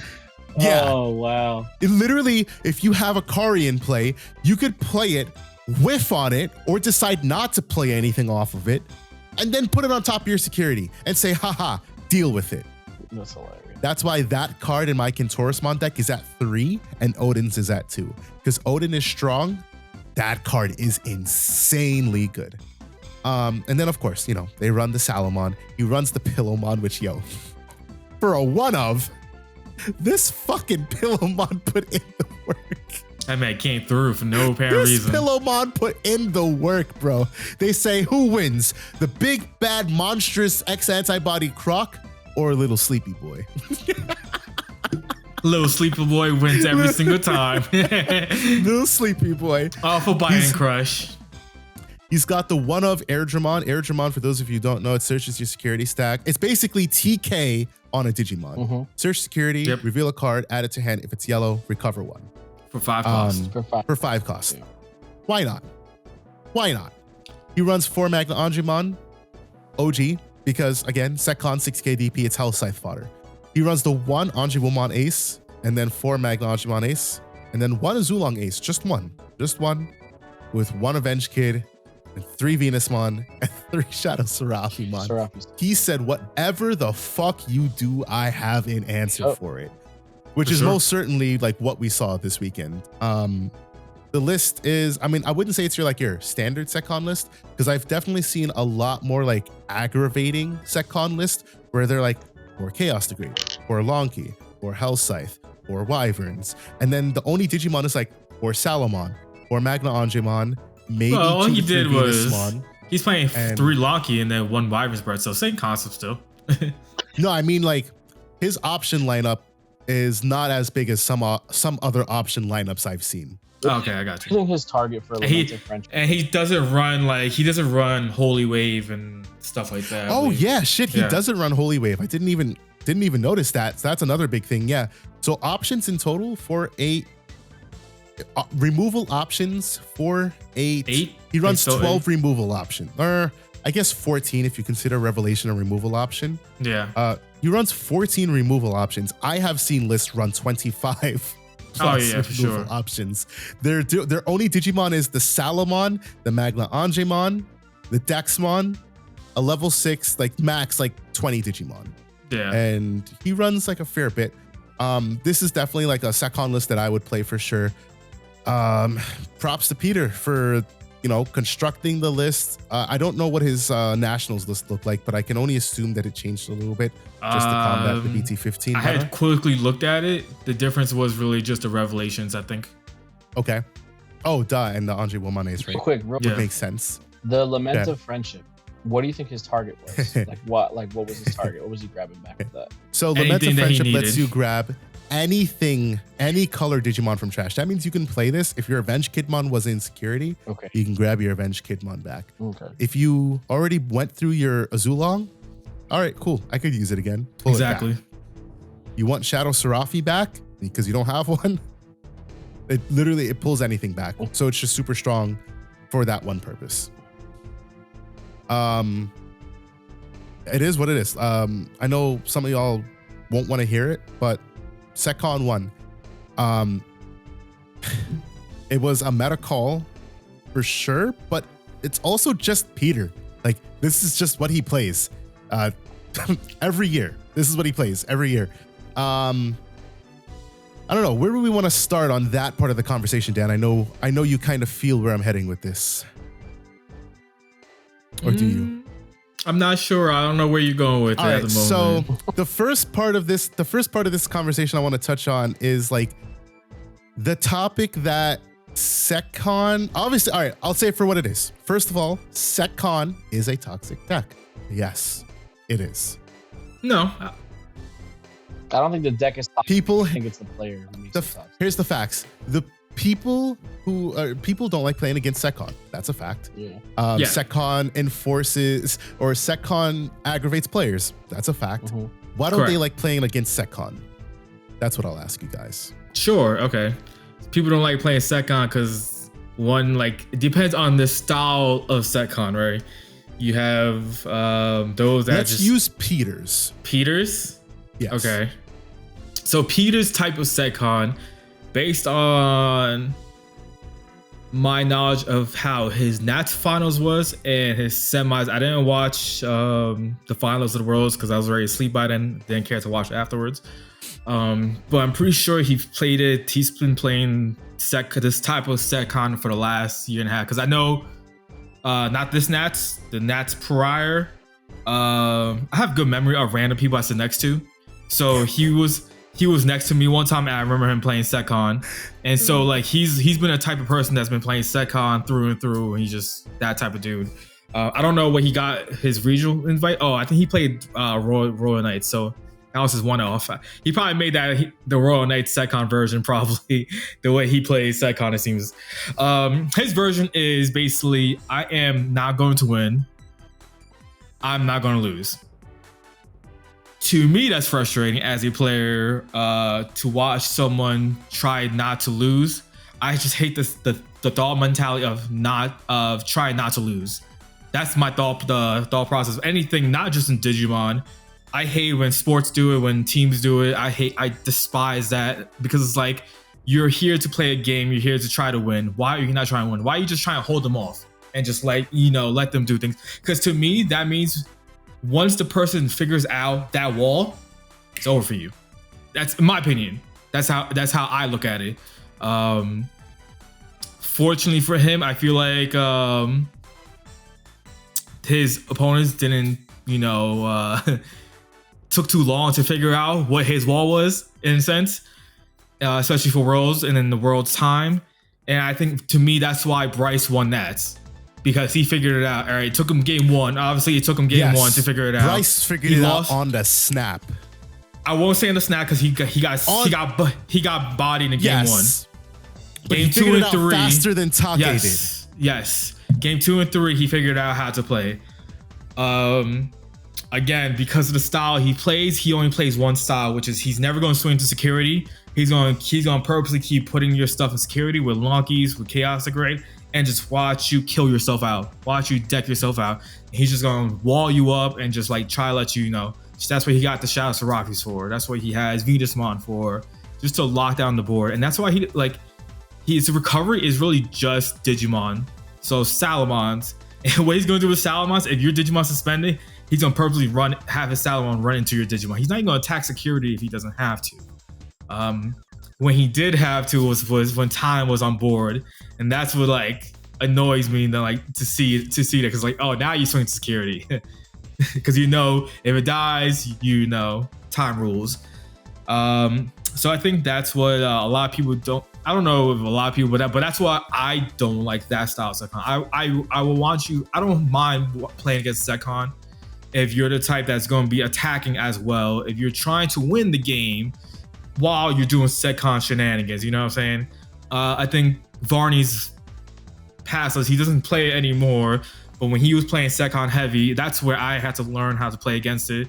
And he played a more style that was more aggro in a sense, but he also had the Sekon version. So he was getting attacks in, but he was also, all right, I'll let you deck out if I need to, but like there was a balance to it. His is all 100%, defense type thing. And that's what I think a lot of people don't like about current Sekon a lot. And like you said, a lot of other Sekon lists are way worse. Way more aggravating. More. I've seen the D-Reaper version. You got the Gatekeepers. You have the ones that run the rivals and stuff. The retreat, what's it called?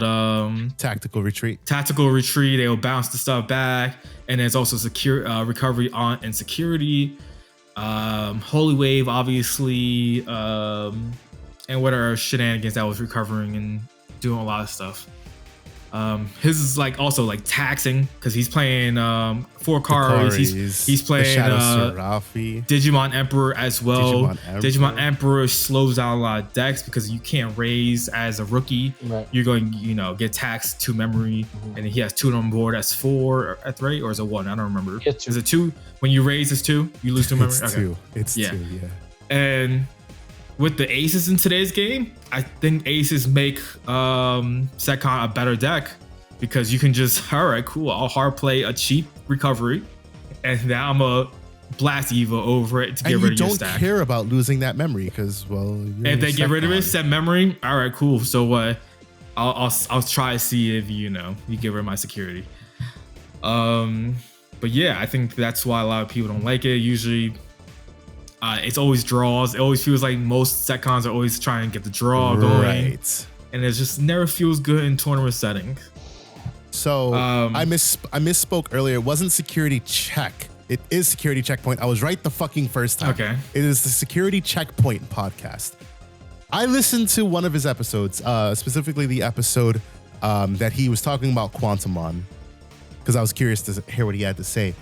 And in that episode, he had said, what I want to do is, because Lolan likes playing security control. That's why their podcast is called Security Checkpoint, or at least that's what I could assume.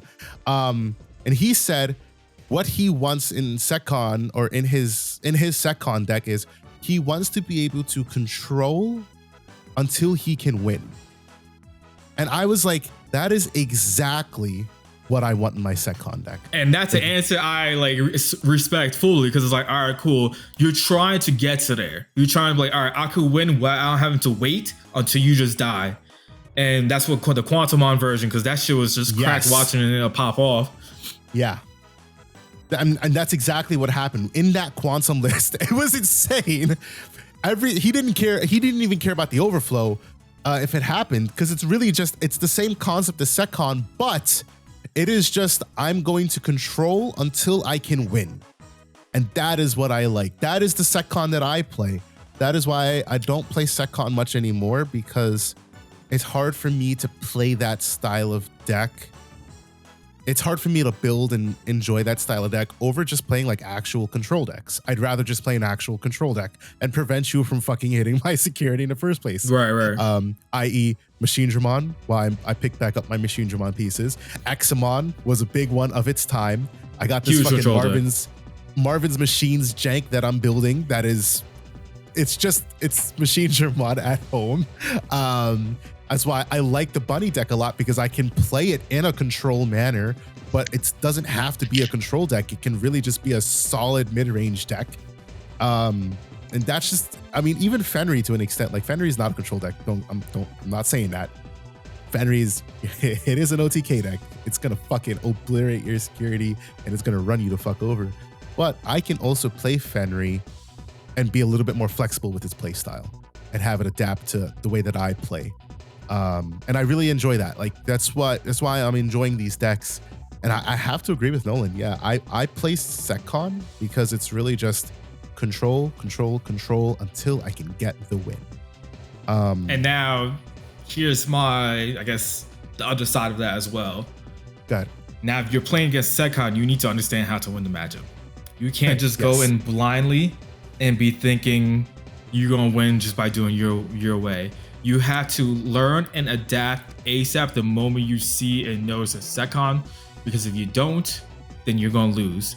And It's too late by the time you figured it out. That's why, like, I mean, I'm probably like one of the few people who, like, I don't like playing SecCon. I don't like playing against it, but I don't think it's a toxic deck. It's part of the game. It is what it is.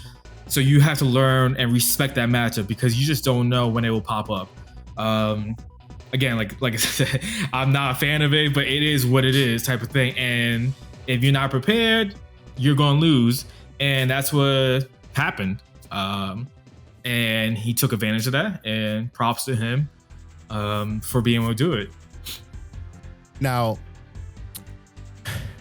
there's so much to talk about, and we're just not going to be able to get to it all this podcast. And we're also going to inherently touch on some of it in our next podcast. So I guess what I'll talk about is, like, there's a lot of SecCon hate, and I get it. I really do. I understand where you guys are coming from, but please don't sit here and tell me that this deck was not the developer's intended game design style, blah, blah, blah, yada, yada, yada, whatever. Listen, if I just, first of all, I'll preface it with saying no game designer can ever really fully anticipate like what decks are going to come out of their game or what is going to come out of their game. And I generalize that because that applies to not just TCGs, that applies to video games, that applies to board games, that applies to fucking like closed deck building games. Yeah. Like there's broken shit in deck building games, like games that don't get support beyond the release of that game. That they're like, oh yeah, like we have to, errata something or something to that sort. Yeah, even like fighting games, sports games, they're all like that. Where it's like, all right, you can find a little, a little thing in the game, a little where it's optimization, a little quirk, and that's all you need, and you just pop off. This same concept. Obviously, it wasn't. Game developers didn't think about SecCon when they first built the game, but when a game starts expanding and you get to the point where it's just like people think other things that's not your standard decks. That's why I love like outside of box decks, because like there's a lot of creativity to it. Like that's why I will never disrespect a player that says that's a SecCon player and say, oh, it's dead brain deck, it's this, that, and the other, and like you only do one play. That it might be one play a turn, but it's a very crucial one play per turn. That play has to matter for every step of the way. Remember when we saw Peter fucking dismantle the board? We were like, oh, he's fucked.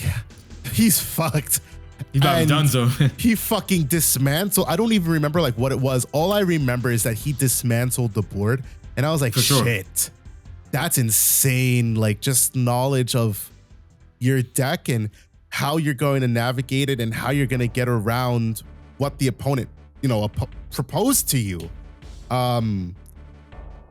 I get the hate behind SecCon, but it's here to stay. It's not getting hit. Let me tell you guys that it's not getting hit. It's not getting hit. Don't For think anyone that thinks that's dumb. Don't think that SecCon Top is such a problem deck. It's gonna get hit. No, it's not getting hit. Magna Angemon, regular, BT 3, whatever it is. He's staying around. Chaos Deck staying around. Health Knight staying around. I don't know why you guys want this deck to be hit. What are you gonna hit?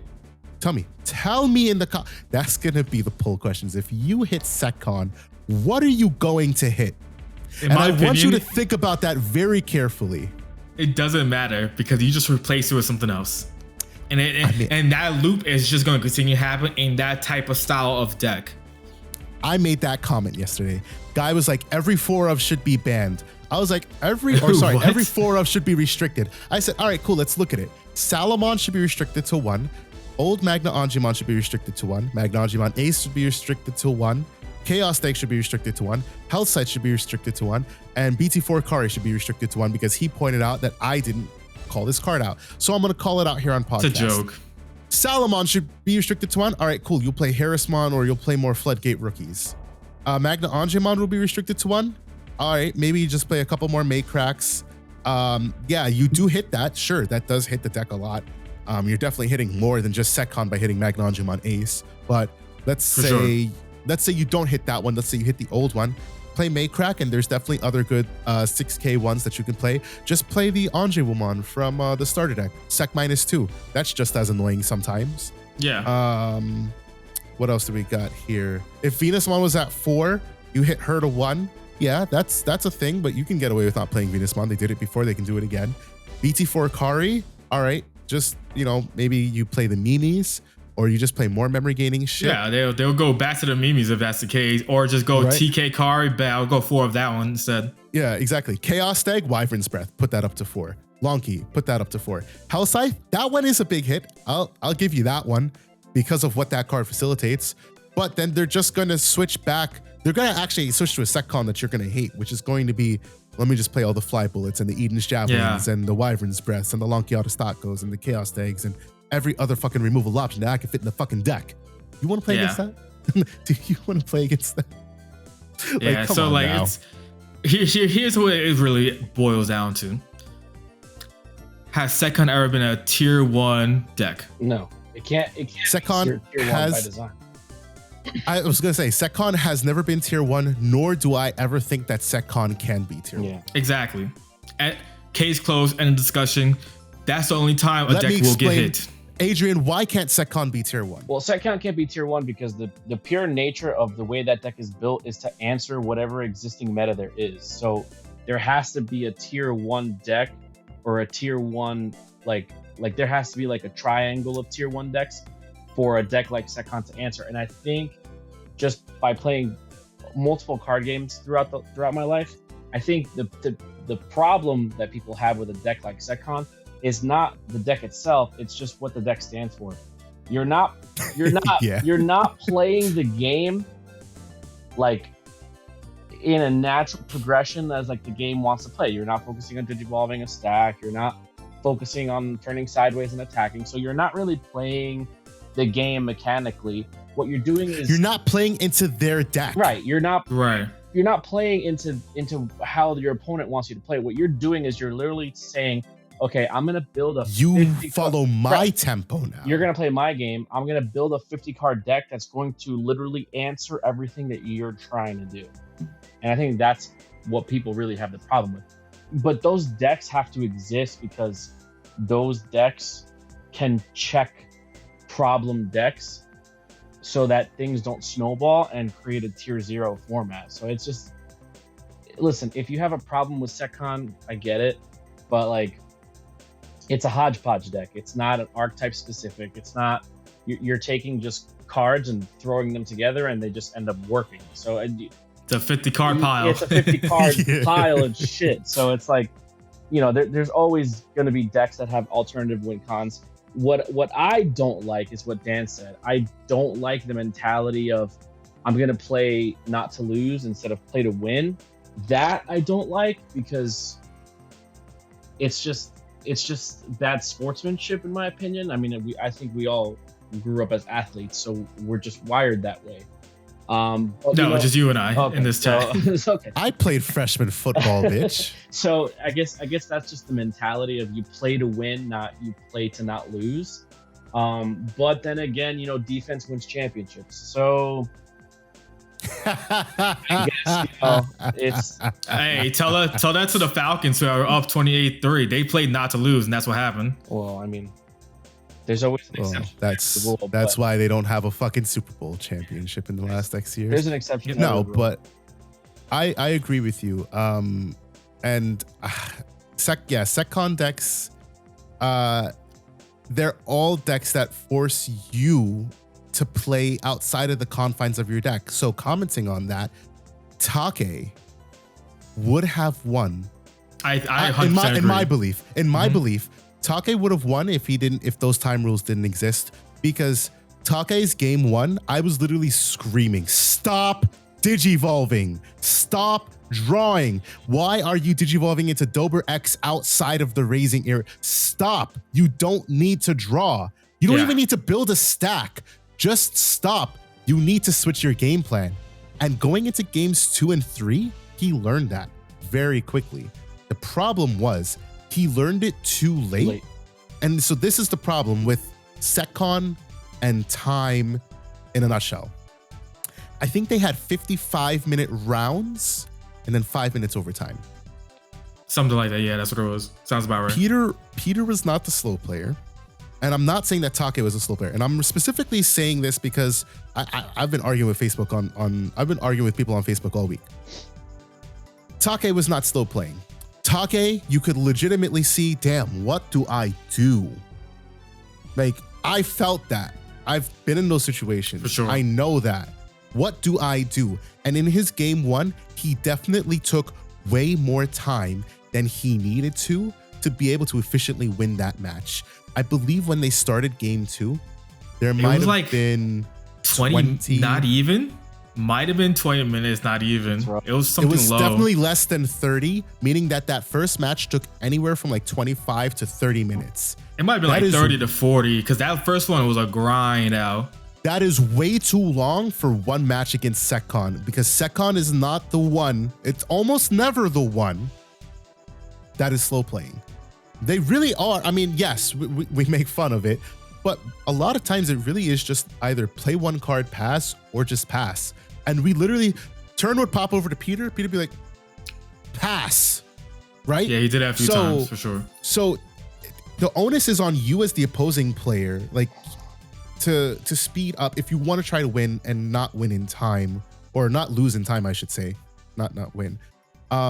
If Take kind of like realize that, or in my opinion, I don't know what the rules are on surrendering, or if that's a Japanese culture thing, he should have conceded about 5 to 10 minutes earlier, because he was definitely at a point where it was like you could tell he's like, you knew he had like no cards because he bottomed like all his the seven lightnings, and so he was just looping himself to a point where it was like, all right, even if you keep looping those cards down, you had nothing to draw into. There's nothing to draw into, nothing to do. Why not just scoop it up and you don't have to deal with that? But fortunately, he did not do that game 1, and it took too long again. And game so too long. He could have saved all of that 10 minutes off of that game. I feel like it's 10 minutes. He should have conceded 10 minutes earlier than that match fucking ended at.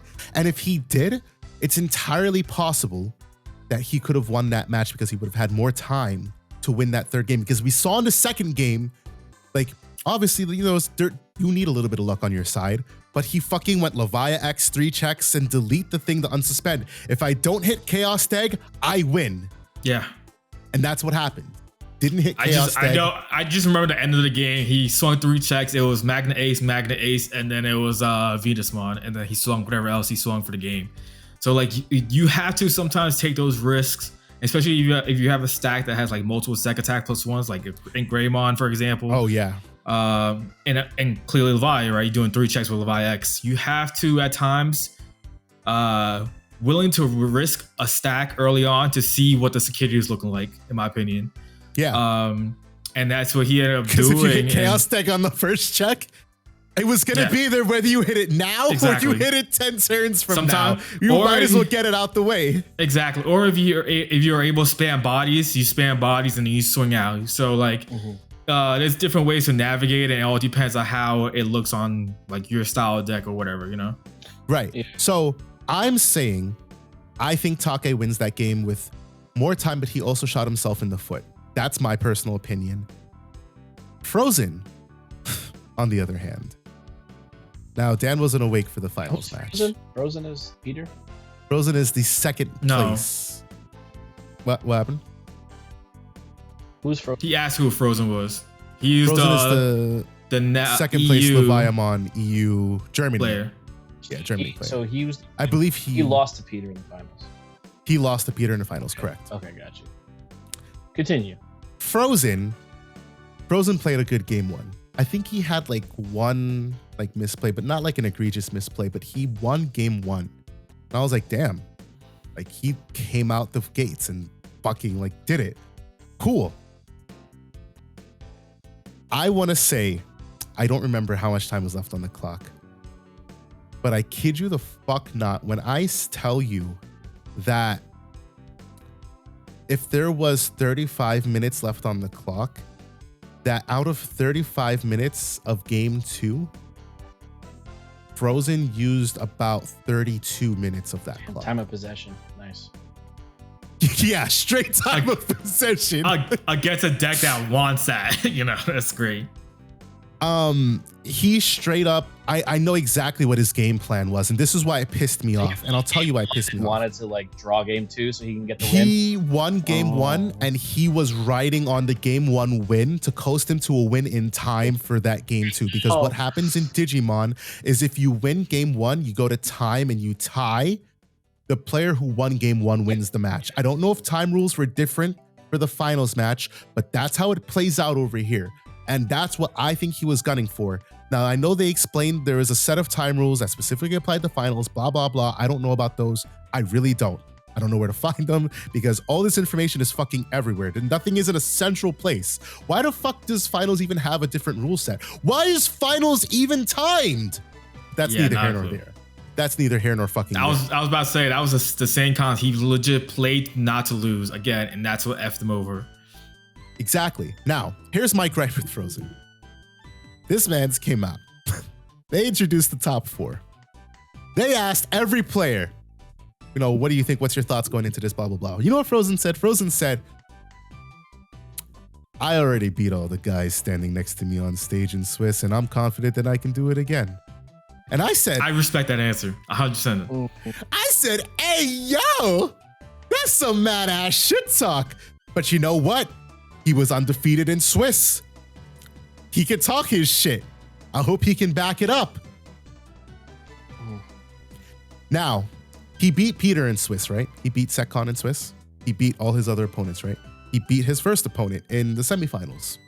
Probably didn't go to time, right? So why in the finals? Why are you trying to go to time for? I guess a deck that wants to. That you won game one, and it wasn't even like, I can't remember the match entirely. I'm not gonna say it was like a convincing, like overwhelming win, but like you definitely showed that you could win the match.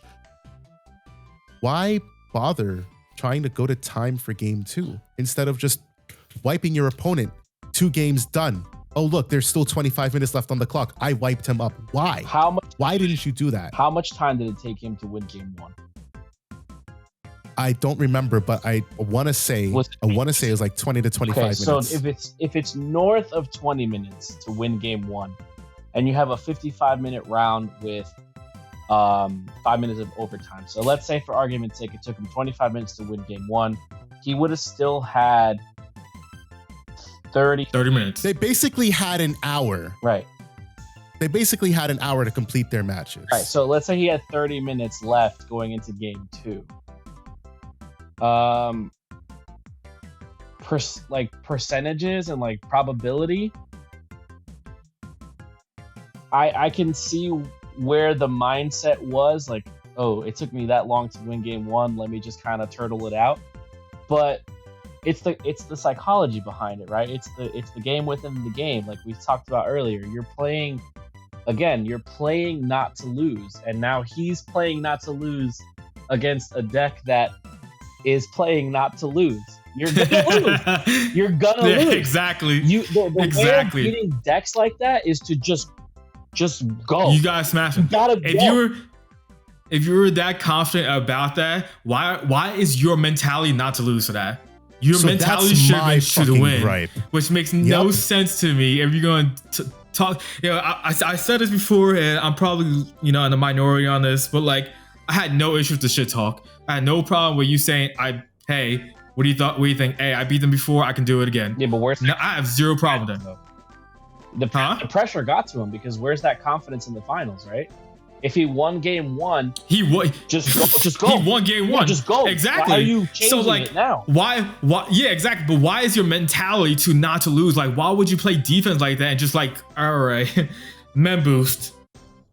1, 2, 3. Bro, he took 4. 2 minutes to resolve a purple memory boost. Like, all jokes aside, like, why are you doing that in a situation like where you're up 1? Who cares if you lose? I shouldn't say who cares if you lose game 2, but like if you lose game 2, it's not the end of the world. Let me put it like that. Let's rephrase that. It's not the end of the world, especially if you lose and you have enough time or something like that. And from my understanding, again, I did not watch the game. He had control in game 2 for potentially winning the game. Yes, he did. And oh my good lord, did he blunder it away? And why would you do what you do? Like it's so hard to it's hard for me to think like if you're in that situation where, because I played against many Secon, and the one thing I would never try to do is go to time. Yeah. Because I don't care if I'm up 1-0. God forbid they win game 2 and it's 1 minute left. Yep. God forbid. And that time rules happens, and GG, we're either going to draw or you're going for game and you hit Chaos Stag and Security. That's it. Just scoop and go to game 3. But you're fucked because you're in time. So like, and now World's time is different. They had, of course, the 5 minutes overtime, whatever it was, but they didn't have, because obviously you can't play for a draw in this type of environment. It goes by who has most security. You're playing against Secon. the moment you go down to 4, you're GG basically, probably, unless you're able to swing out early prior to them happening, because you're never recovering. And then step 2, if you guys are tied in security, who has most deck? Guess what? Secon ain't drawing like that either. You drew so much off your Digivolves. And then Leviathan, you're going, Gabu. Let's say, potentially perfect type of hand going on. Let's say you have the Gabumon on board already, right? Gabumon, you go to Guru, draw 1 off the Evo, effect, draw 1, trash 1, Guru X, draw 3, trash 2, Evo again, draw another one. You know what I'm saying? You're drawing way faster than they are. They're just draw, main phase, start a main phase, go, play a Digimon, go. They're not drawing like that. So you're going to lose to that time rule also. So again, why are you trying to stall it out to go to time and then hope you win in time? Or, it just, to me, that mentality made no sense. And like, I just don't understand it at all. I'm gonna say 2 words. And I'm probably gonna get roasted or get pooped on for saying this. Skill gap. And what I mean by that is, I'm not gonna say that. This is what I'm gonna say. What I mean by that is, I'm not saying that one player is better than the other, or one player is more skilled than the other. What I mean by skill gap is there's more skill than just knowing what cards to play, knowing what to digivolve, meta knowledge. There's skill involved also in knowing when to push, knowing when to be defensive, knowing when to scoop and go to game 3, because you're under a clock. You're under a clock. So no matter what, I won game 1. Let me take my foot off the gas a little bit because I have that cushion to fall on game 3. The mentality changing from game 1 to game 2 is a skill. You have to keep your foot on the throat, man. That's why Jordan is the GOAT. That's why Jordan is 6 for 6 in the finals, because he had that killer Mamba mentality. You gotta have that killer mentality. I won game 1. I blew his shit out the water. I'm going to do the same thing again unless it fails. You damn right I was going into game 2 like that. What? I don't know why. He fumbled the bag because he changed. I'll tell you why also as well. I mean, I was just thinking about, based on my understanding of the type of person he is, I'm not out here trying to, attack his character. I'm not trying to do all that. From my understanding is that he likes to use the rules to his advantage, from my understanding. Shark. And so it sounds like that he was trying to rule shark his way through it and, try to waste as much time as possible and not have to deal with game 2 or 3, which again, that's a bad mentality to have against a SegCon deck. If you're playing against anything else, I don't care, anything in Digimon, you're playing against anything else, sure, go ahead, try to pull that off and try to pull it out in overtime. But you're just never gonna win that situation against SegCon. Hey yo, let me be honest. If Frozen didn't walk out on that stage and said I could wipe the floor with all my opponents again because I already did it, I wouldn't have thought twice. I was actually rooting for him. I'm not gonna hold you. Like, I was rooting for Peter because US, but I was also rooting for Leviathan. That's my deck. Why wouldn't I root for it? The moment he said that though, flipped the switch. I was like, oh, he talking shit. He about to back this up. He pulled a LeBron going to South Beach. Not 1, not 2, not 3, but 6. Yeah. Oh man. And he came in here and he started playing for time, and I'm like, whoa. That doesn't look like you're gonna slaughter your opponent. That looks like you're being a bitch. I'm sorry. That looks like you're not trying to win, buddy. And that's what I gotta gripe against. If I'm gonna talk shit, I'm backing up my shit. Otherwise, I shut my fucking mouth. There is no way I'm walking out on that stage, all those good ass players, and saying, I beat their ass once and I can beat their ass again, because I know the type of person that I am, and I know how card games work, and it might not work in my favor, and I don't want to eat my shit later. But let's just say I did. I damn sure wouldn't be sitting here trying to play for fucking time. No. I damn sure be sitting here trying to fucking slaughter my opponent. I beat SegCon in 20 minutes. Like, that would be what I want to fucking go That's for. some Hall Like, of Fame type shit right there. Right, exactly, right? Yeah, exactly. And then you had that 30 minutes of game 2. And maybe if you feel like you need to take a little extra time, not extra time, but like, all right, let me, you can methodically slow down. think your play. You don't have to rush it out. And now you're doing the opposite, which again, it just made no sense in this. You know what? Again, the pressure got to him. He was in the finals of the World Championship. That's a big deal. And it is. That's really, honestly, that's the only. He was streamed. Yeah. He got a lot of pressure, the for bright sure. Lights got to him. Listen, it happens to everybody. Not everybody has ice water in their veins, and it's unfortunate. But it's what is tragic is that he didn't lose. He wasn't beaten. He lost to himself, basically, because he had game 1. His mentality and his strategy worked for game 1. Why he decided to change it, I have no idea. If it ain't broke, don't fix it. If it ain't broke, don't fix it. That's for sure. I'll say I get that, and I agree with you. He hit a revelation in security, and then he played a Digimon and tried to swing again, and he forgot that revelation is a blanket effect. Okay, it's completely fine. It happens. Do you know what he followed that Digimon up with? Yeah, he played a Gazimon, right? He played a Gazimon. That also died. That's the pressure. Right after the Digimon died. You start to misplay. That is straight up the pressure. You want to know something else? That makes no sense. He started turn at like 8 memory. He played a Wisdom, and then he played a purple Mem Boost. And this motherfucker took so long on his turn that I think Mike and I swear that he took so long on his turn, he forgot that it was still the same exact turn that he played those boosts, and he tried to pop it. Because I shit you not, there was probably like 10 minutes past. Nah, that's probably exaggerating. There was at least like 5 to 6 minutes past on his turn. And then he tried to pop that boost in the same turn that he played it. I'm gonna be real, I don't think he forgot. It's possible. I'm not here to say whether he forgot or not. There's so much other shit that happened, which I guess I'll save this for the next. I'll save a lot of what I was going to talk about for the next time, because we can elaborate on that stuff a lot in regards to time. All I'm going to say is that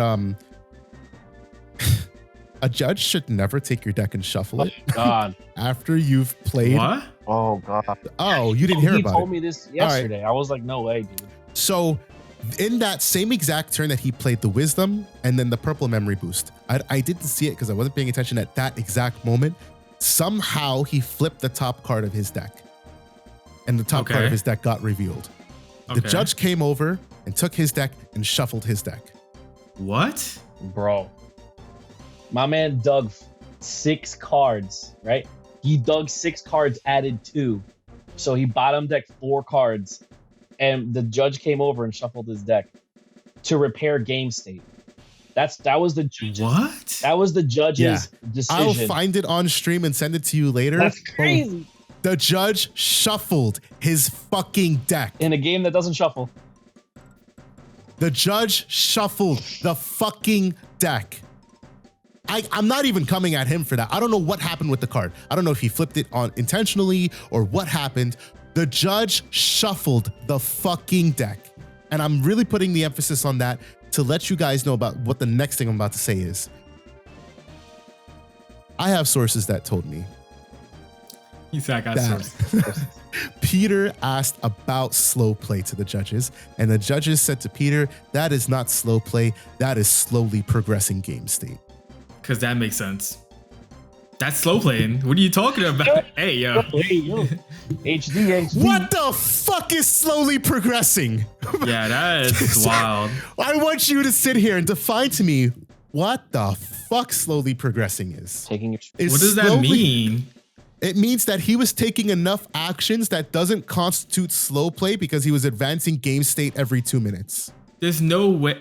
You know what it is? There shouldn't be that should not be every 2 minutes? 2 minutes is way too much time. You know what it is? It's because it's Japan. They only do best of ones, and they don't know what the fuck slow play is because it's a best of one. Yeah. There's only a winner. Or I guess they can have ties, but I don't know. This is Let me tell you all for something. unification. If this is how the world tournament is going to be handled on that type of level, on that type of stage, this is not good for unification. They need to get on the same page. I want to tell y'all something. I think here's the issue as well. Like, and the last through this is the 3rd or 4th worlds. I don't remember now. 3rd or 4th. Third. I want to say officially. The first 2, there was the finals never had a OT because it was blue hybrid versus blue hybrid, and then the other one was what was it? Gobble Bonds. I think it was Gobble Bonds. Maybe I don't remember. I'm not gonna sit here and try to remember because I don't. All I'm gonna say is, if I ever judge any tournament, if I'm sitting there and watching this match, having gotten my certification as a Bandai judge, if I'm the head judge and I sit there and I watch this match and I look at you and you take 2 minutes to resolve a purple memory boost, red, yellow, you get a warning. That's you get a fucking warning. Way too long. You were getting a warning. Crazy. Sorry, let me rephrase. If you take a minute to resolve a purple memory boost, I'm gonna tell you to hurry up. You take a minute to do another action that shouldn't be taking you that long on, I'm gonna consult with the judges. You will get a warning. You do that shit again, I'm fucking giving you a game loss. There is no fucking world we live in. And there has been other judges who have said it. I have seen somebody comment on Facebook the same thing, that if they were judging, they were going to rule slow play. There is only facts. The fact of the matter is that no, he was not trying to sit here and think about how he was going to beat SecCon because he needs to take his time because he's on the grand final stage and every decision matters. Yes, you're correct. We're talking about 2 high-level, high-caliber players. He has multiple accolades behind him. He didn't get there I'm not saying any of them got there by a fluke, but just to reiterate my point, he didn't get there by a fluke. He didn't get to the fucking finals match by a fluke. He is not sitting there with all of this in mind, trying to be like, damn, like, do I take Leviamon X or do I take Dragomon? I don't know. When I play a purple memory boost, I already know what I'm searching for. And if I don't see something that I like, it takes me about 30 seconds. You go to your option. You go to your option B, where you think is your best available at that moment. 30 seconds max to think about what is my next best option, or what do I not even care about. not 2 minutes. That's wild. He slow played, and that is facts. I will die on that hill. He slow played, and because he slow played, he fucking lost game 2, and that's why he fucking lost game 3 as well, because he slow played, like Dan said, into SecCon, and it bit him in the motherfucking ass. He won game Now, 1. I don't know what the problem is. I say all that. Congratulations to Peter for winning, but also congratulations to Frozen and second place, Tage and William for second, third, and fourth place. Congratulations to all 16 participants in Worlds for making it that far, because I damn sure didn't. But you Correct. cannot fucking sit here, look me in my motherfucking eyes while we all watch the same exact stream and tell me that me, Mike, about 6 other people in our Discord who we were watching it with, and the entirety of stream chat, that we didn't witness slow play, because you're fucking wrong. That's all I'm gonna say on that. My parting words, I just wanted to say this. I define slow play as a time. And I look at my opponent and I try to acknowledge what type of person that they are. And I'll tell you what I did at Nats. At Nats, I played against a player who seemed like not, I couldn't tell if it was intentional, but seemed like they were taking just a little bit longer than I would like for them to make their decisions at. And I say that because I generally keep players to 30 seconds per action. I don't really look at their turn timer. I just try to see if they're actually trying to progress game state.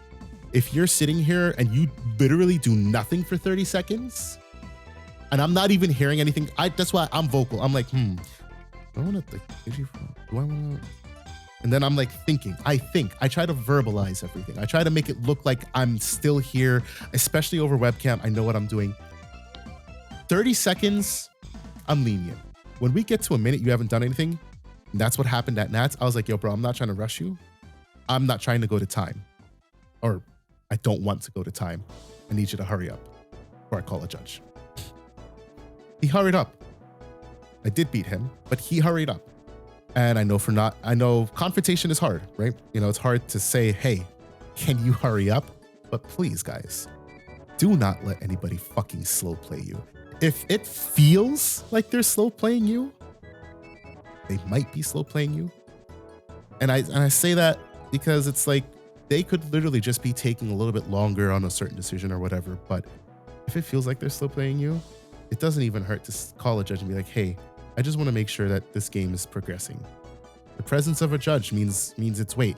Not at Worlds, apparently, but it means its weight elsewhere. Jab. A little jab there.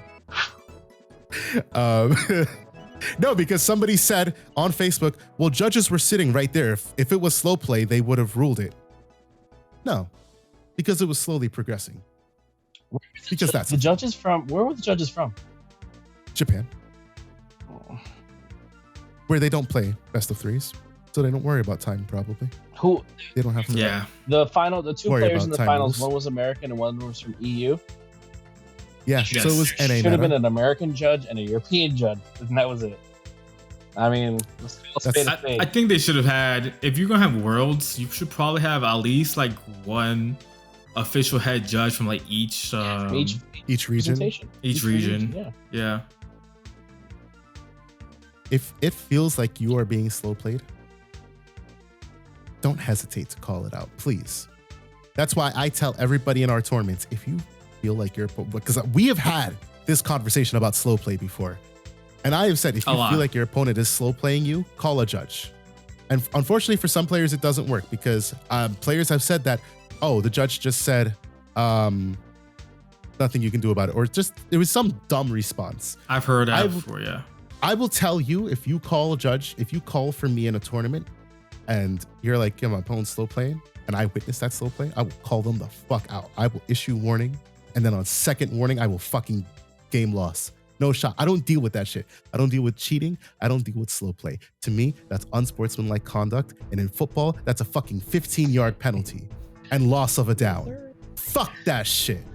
I don't deal with that shit. That is, no. I don't fuck with that. It gets me so agitated to think about. I'm super excited for our next podcast because this one's already super fucking long and there is still so much more to discuss. Boys, any parting words? If you don't want to see Sekhan at Worlds again, maybe you should have fucking been there. Sorry, I had to say that. Adrian? I don't want to drag it out too long, but just in my personal opinion, the slow play thing is you're kind of disrespecting your opponent a little bit. So, I mean, just be respectful. Just, have some integrity. These are all like integrity. These are all words that, like, I'm not trying to attack anybody's character, but we're all adults and we're not stupid. I mean, sometimes we might act like it, but we're not stupid. Just have respect. Just be grateful where you're at. Respect your opponent. Have some integrity. And if you take it, you got to take it on the chin. You got to take it on the chin. You got to try and do as much as you can to win, and not just play for the tie or play for the loss. That's just my opinion. I'd rather lose because I fucked myself over because I made the dumbass decision. I mean, I guess he did lose to himself at the end of the day. But I'd rather lose having made all the decisions that I made and then be like, fuck, maybe I shouldn't have swung at that point. Maybe I should have digivolved, or maybe I should have hard played. Rather than, well, I lost because I tried to draw the game out to time, didn't win the game 2, and then lost the game 3 to time rules that you knew of prior because it was confirmed by multiple judges that all players were aware of time rules prior to playing in the tournament. Like I said, there's a lot more to talk about in the next podcast. Oh my good Lord, there's just so much more. But that is it for today's episode of DigiPod, the digital podcast. Stay fresh, y'all, until we talk to you guys next time. Peace out. Catch you on the next one. Adrian, you got to say something. You got to say bye or something. Goodbye. Goodbye. There we go. Like the AOL guy.